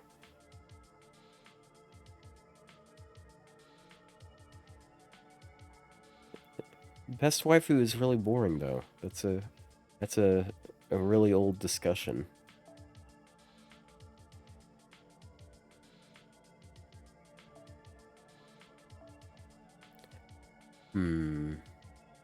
Oh yeah, dude. I'm so happy, dude. I am so happy that this quest is here now. I can do this on either server. Oh, dude, I was messing around with support Domon, and I found that Dantes dies really easy. Like, holy shit, he dies so easy. I think he died before Matahari. Oh, I almost clicked go. Did you miss something? You missed the face reveal. You know what? I don't use Passion Lip enough.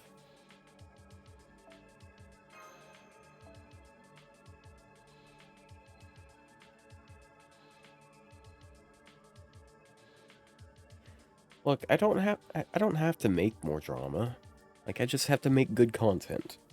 Unfortunately, some people struggle with that notion.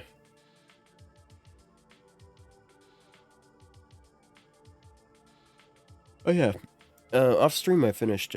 Actually, I might not have been off stream, but I finished with Suzuka.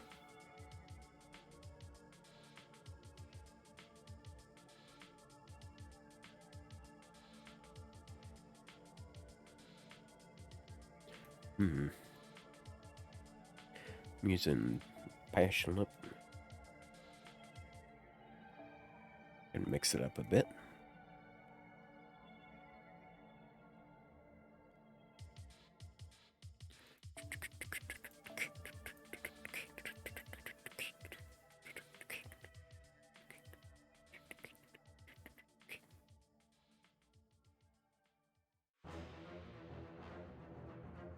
Okay,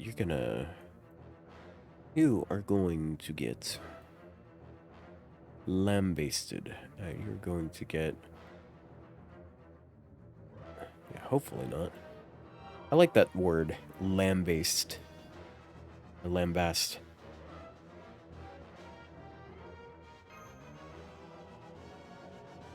Content is limited with FGO. Actually, I disagree. I think the thing that's limited about FGO is the quality. It's the content creators, I think, that are limited.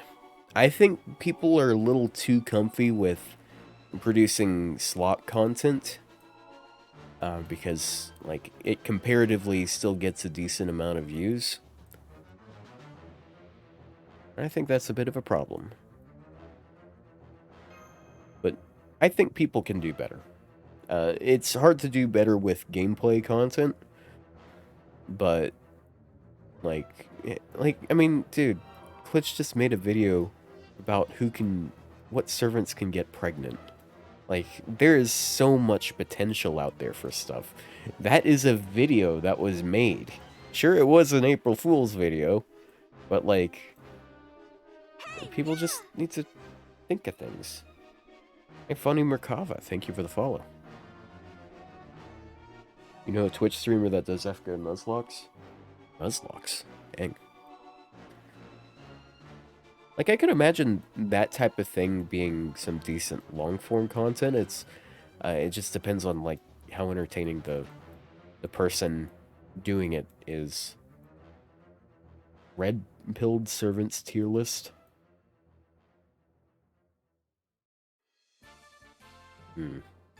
Who's, like, the most red-pilled servant?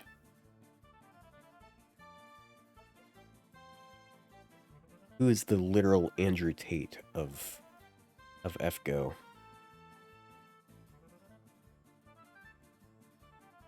You like that series with Cairo and... yeah, I like that series too. It's really a shame that he lost that account. God damn it, Cairo. Beryl? Beryl isn't a servant.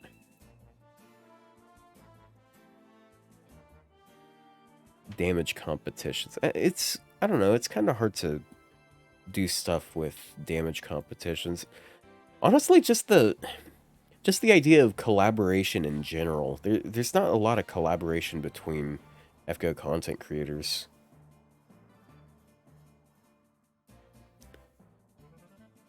Except with me, because, like, half of my content is collaboration. That is the main reason I have gotten subs at all. Recently, at least. I'm selling myself short. I just haven't really put a lot into my channel as of late.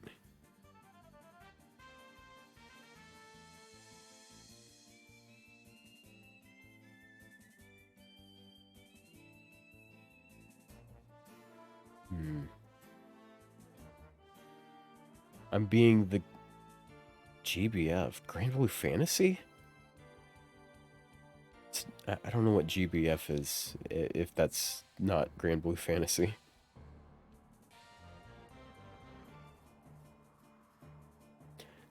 That doesn't make sense. What do you mean Grand Blue Fantasy of FGO content creators?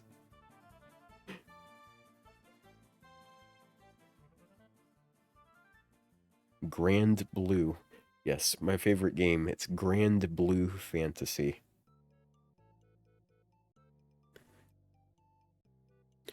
What am I doing?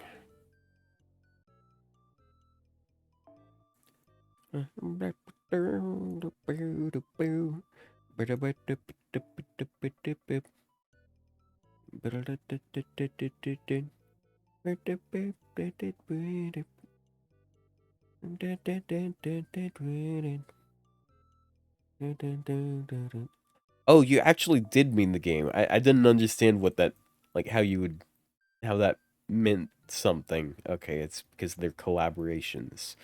I'm not super familiar with Grand Blue Fantasy, so it went over my head at first.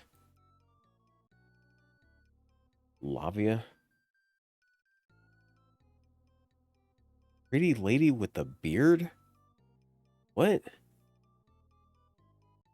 Bro, what the fuck?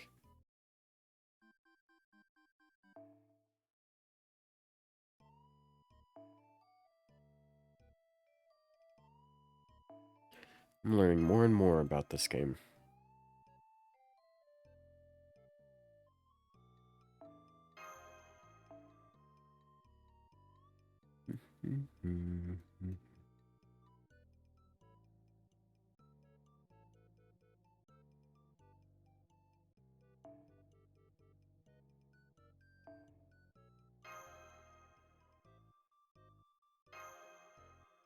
Okay.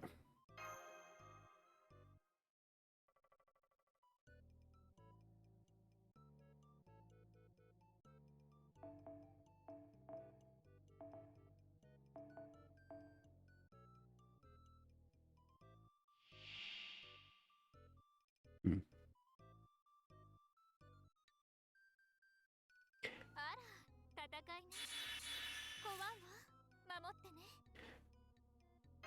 A pocket collab. That's an interesting one. Hmm. She already knows about the podcast. Okay. So what I'm gonna do is big brain. I'm gonna skill seal Bodica, which means she actually might use a 2-hit card instead of a 1-hit card because she's scripted to. Oh, I'm gonna do this. Yeah, she's scripted to use her Buster every time, but if you skill seal her, she actually has a chance of using a different card instead.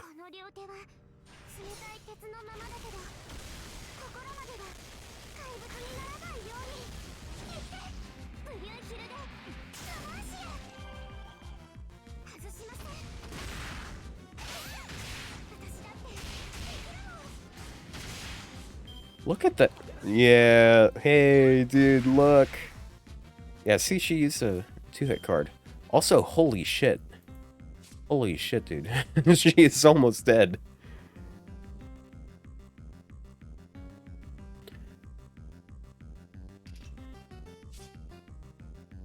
I wasn't even looking at the screen. Dude, I wish I was. She did some big damage.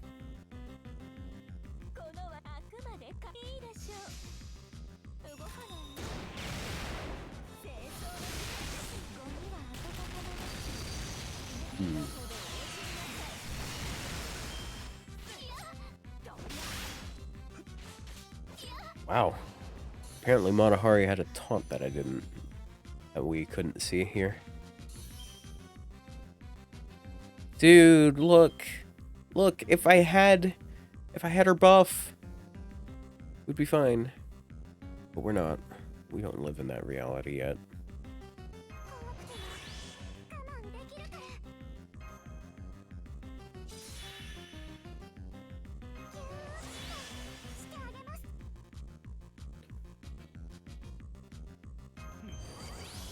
You know what?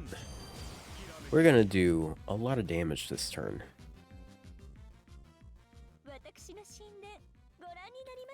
Well, actually, I'm not gonna use her NP yet, because if I use her NP, it's gonna be a defense buff. Alright, guys. You wanna see this, caster disappear, huh? I couldn't think of a funny thing to call him. 276k.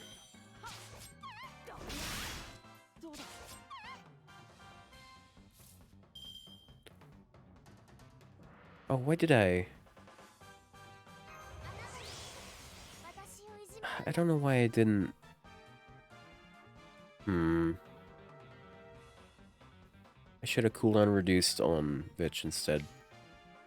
I threw.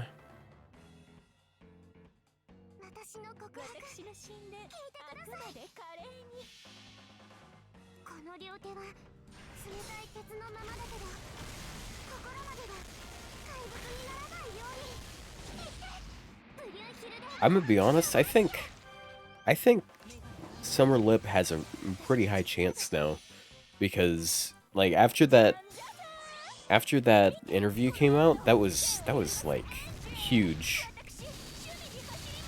A lot of people made fan art about it and stuff. There's more demand than they think about it, apparently.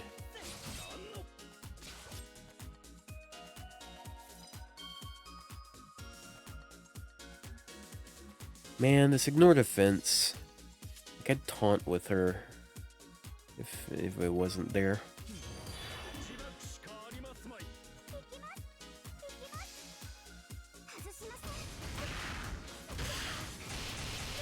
Hasn't stopped them with ignoring Summer Erish.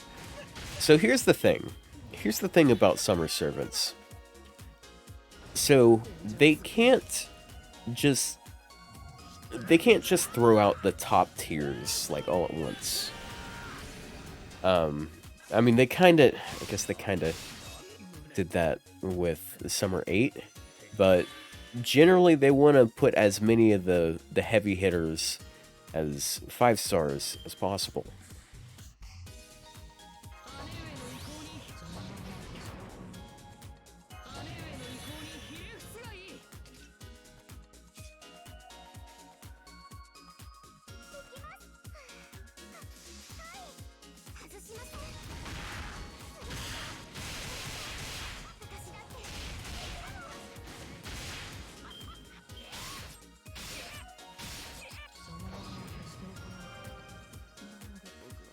Dead.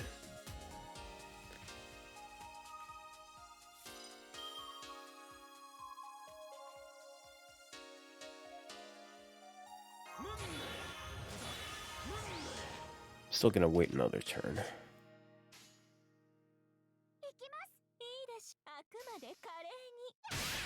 Summer Iskandar. Yeah, best luck there, man. Actually, not... okay, never mind. I was gonna say, actually, never mind. But he's not gonna take up a slot that I care about. Who am I kidding?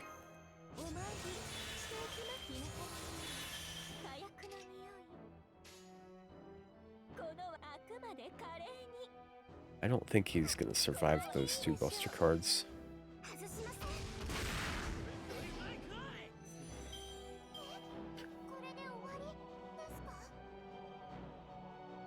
Good job, Lip.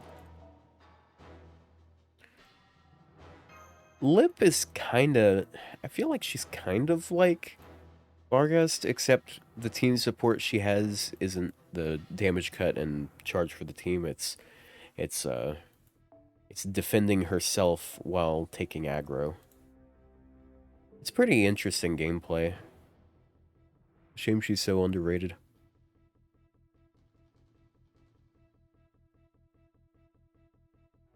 Hmm.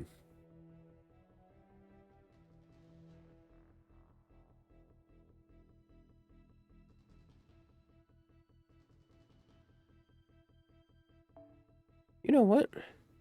I got them 10'd out. Almost completely 10'd out. Hold on.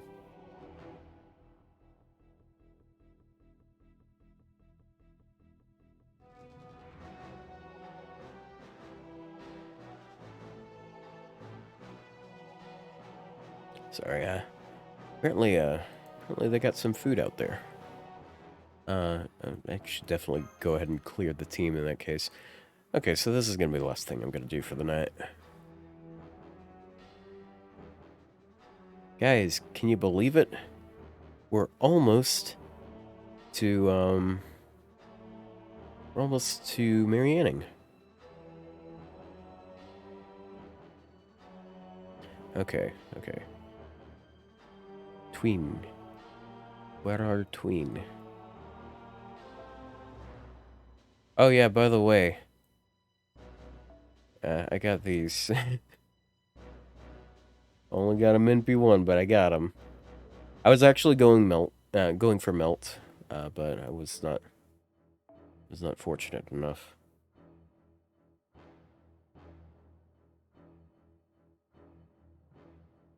Your mats aren't too bad for my account.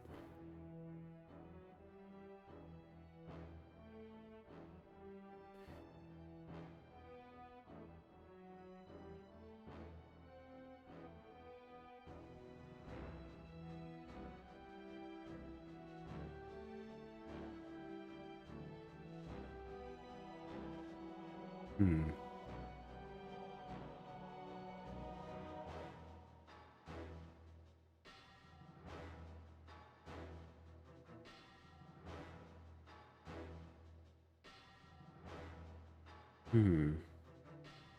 Okay. I'm just distracted, sorry. I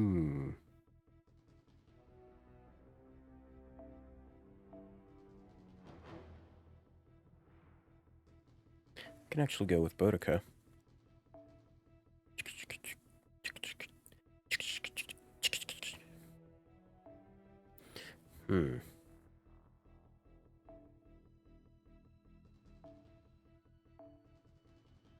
Which one should I go for, though?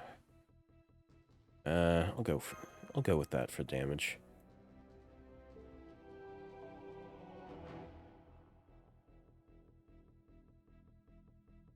Bruh.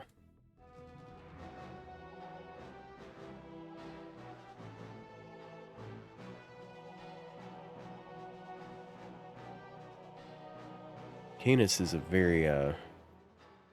very strange character with, and a lot of people think strange things about them.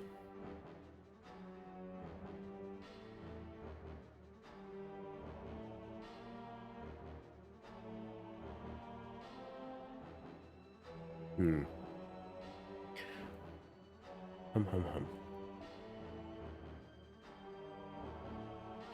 You know what I'm gonna... I know what I'm gonna do. I'm gonna start off with the George.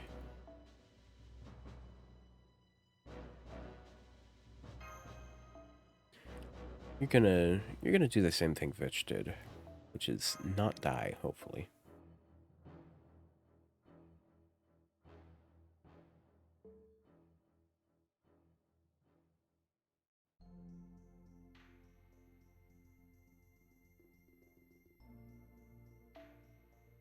Man, that's not something I...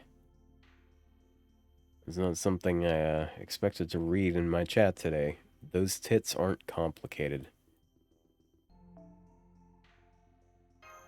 They hated him for he spoke the truth. I guess. Hey, Henshin. Yeah, it's probably not a good idea to get too deeply into the Canis thing because there's some more modern discussion that like I don't really you guys shouldn't like I don't want that type of stuff being discussed here. It's not because I love it or hate it or whatever. It's just like it's best to just not talk about things like that. Let's keep yeah. Let's keep it about the Dioscuri.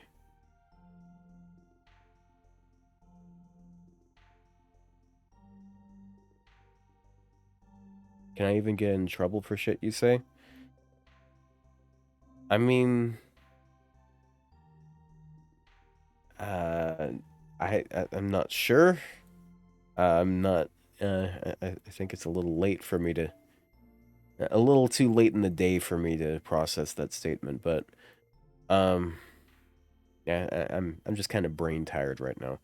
But I like I'd prefer you guys like I like chatting with you guys about stuff, and I have to and if I have to intentionally just not talk with you guys because you're talking about something I'd prefer not to talk about. Yeah.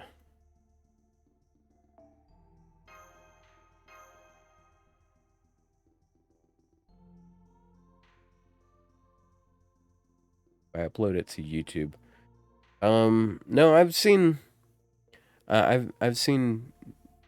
people with streams upload their uncensored like kick chats, for example, and they stayed monetized. Like people published clips of certain kick streams because the thing about kick is uh kick or rumble or whatever, you can say all sorts of words on there that you can't say on here.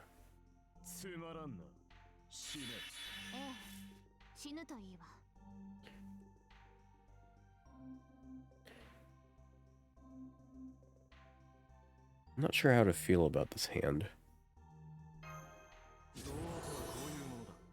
Maybe I should have given that to Hans.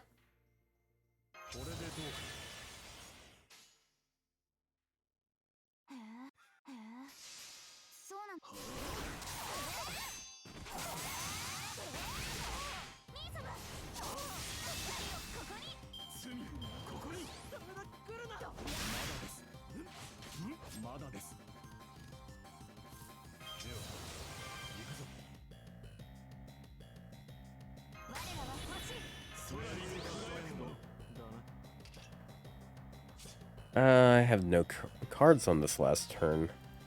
I don't like this.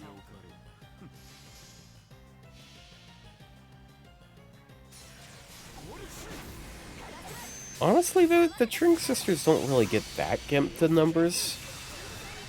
It's like, sure, you got 15% on their first skill, but then you got like another 15 on their second skill, and then you're stacking up the arts buffs on top of that, and you end up keeping like what they're strong with as far as damage goes, man, because like I mean, to be fair, they're not really that strong damage wise, but the strength that they have is they have really good uptime on the damage buffs they have. Because they're constantly putting out the team arts and buster buffs. Their second skill is up 3 out of 4 turns.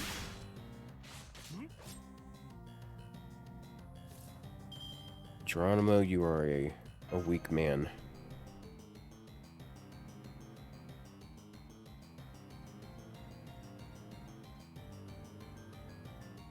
Yeah, of course. Yeah, the team heal is a big positive too. They're just they're not just super high on damage. That's really like their only problem.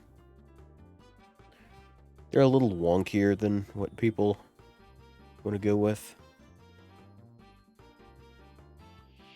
Oh yeah, FGO news would be happening next.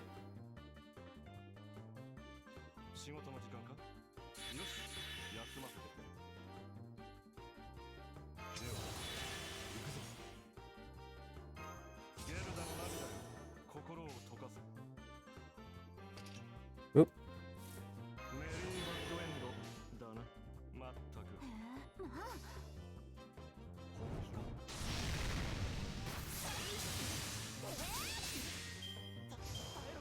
Hey, just enough charge.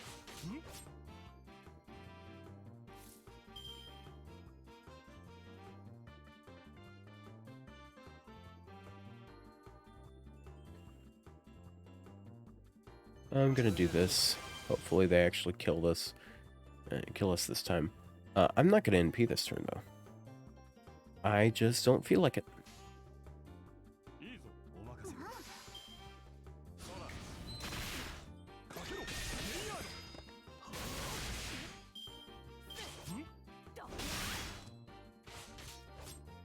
The reason why is because this turn I have cards that will enable me to loop.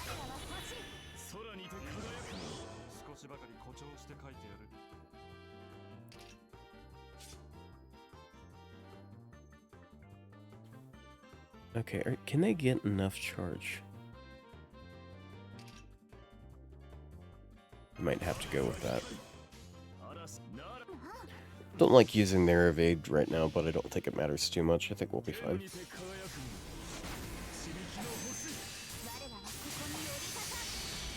I wish it wasn't team-wide, so it would have a higher number.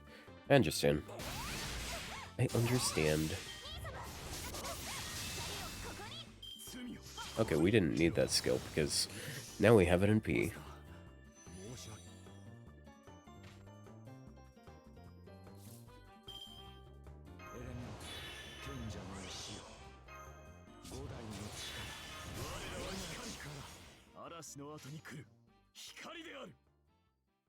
Which one do I want to put first?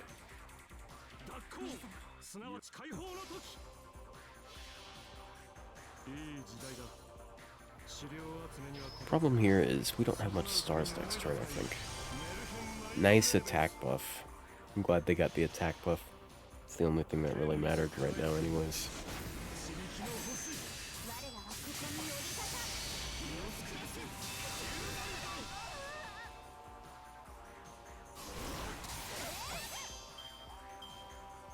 Min turning Kiara with Brave Ellie? Yikes. Good luck there.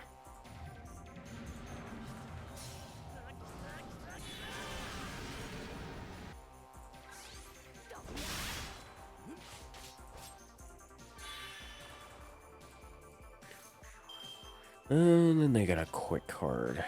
Sure, ain't quite gonna cut it.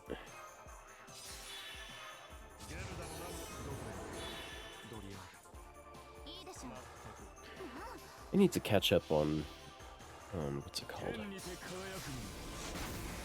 Tsukimichi.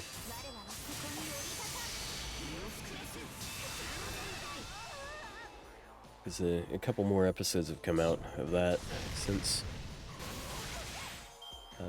I last watched. Hey, looky there.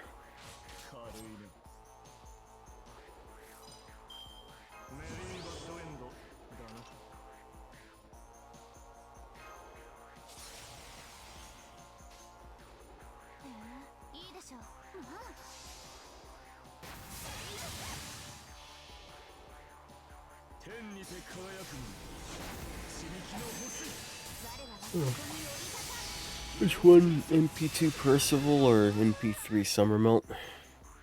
I like Melt better generally, but I don't know.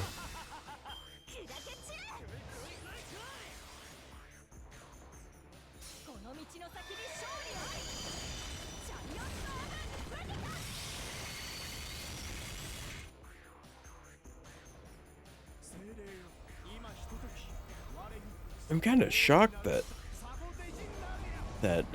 Paracelsus lived that long. Because all it takes is one attack from Boudica and very dead. Speaking of Boudica, hello Boudica. Boudica.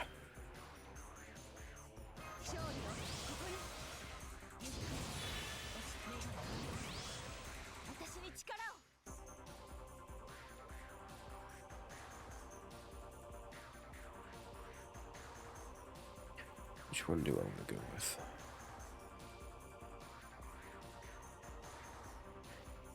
Assume none of the enemies are Roman.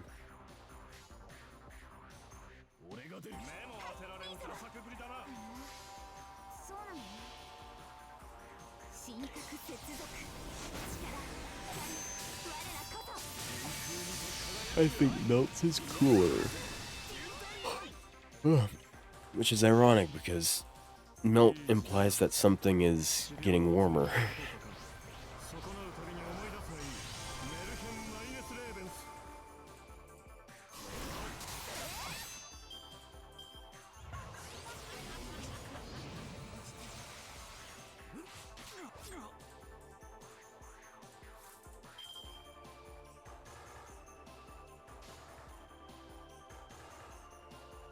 But okay, can you pretty please crit? Oh, it doesn't matter.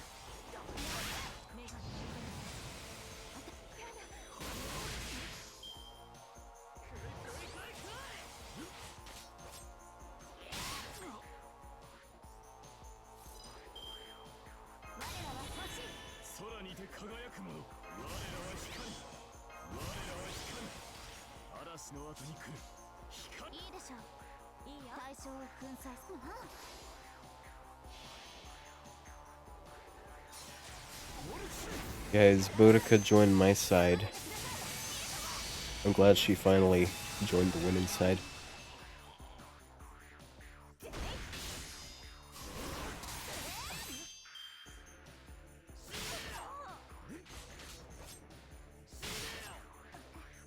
And she died.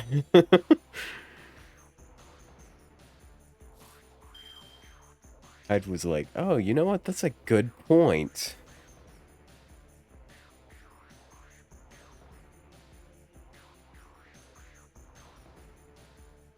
I'm gonna give this to him. Just because I like the idea of not dying to a crit. That's a good mighty chain.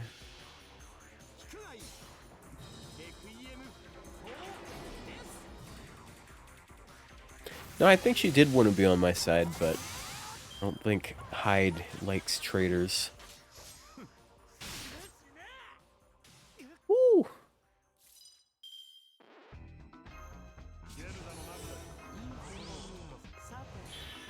Alright. It's a good turn.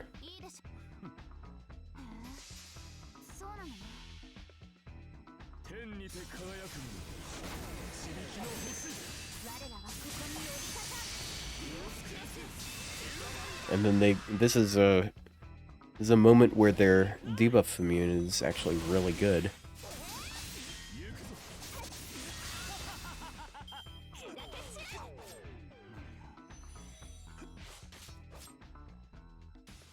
Uh-oh. Uh-oh. I'm in a bit of a pinch here. The guts just ran out. Uh-oh.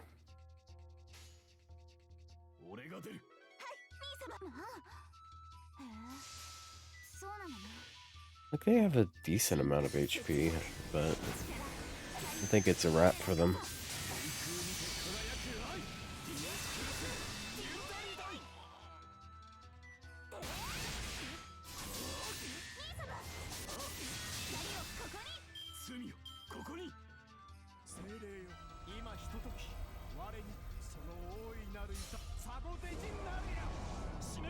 $15,000. Yeah, it's a bit much.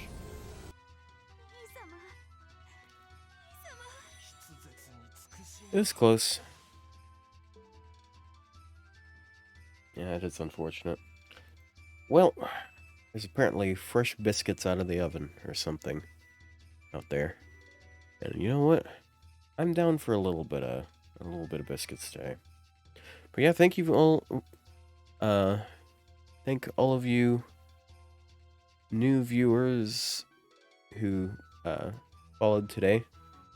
And being a drama YouTuber for once, it was pretty fun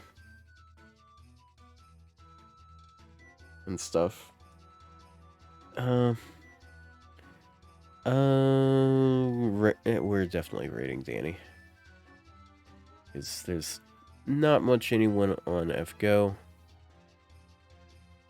Like the only one I see, I see one with 21 viewers, and I'm not sure if they're even playing FGO.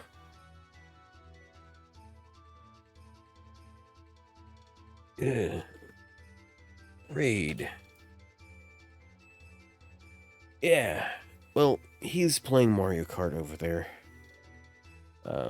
So have fun. Have fun. Hopefully I'll be a turtle again sometime soon. But I look forward to the video. I'm probably not gonna stream again until that video is done. I might stream when it's coming out because I'm probably gonna set it to premiere. I don't know though. Maybe I'll bribe Danny to react to it. Because he's probably still gonna be on stream at that time. Unless I wait another week. Dude, I checked yesterday and he had another, like, 5 days left on his timer. But, yeah, that's it for tonight. Have a good one, and peace. Bye-bye.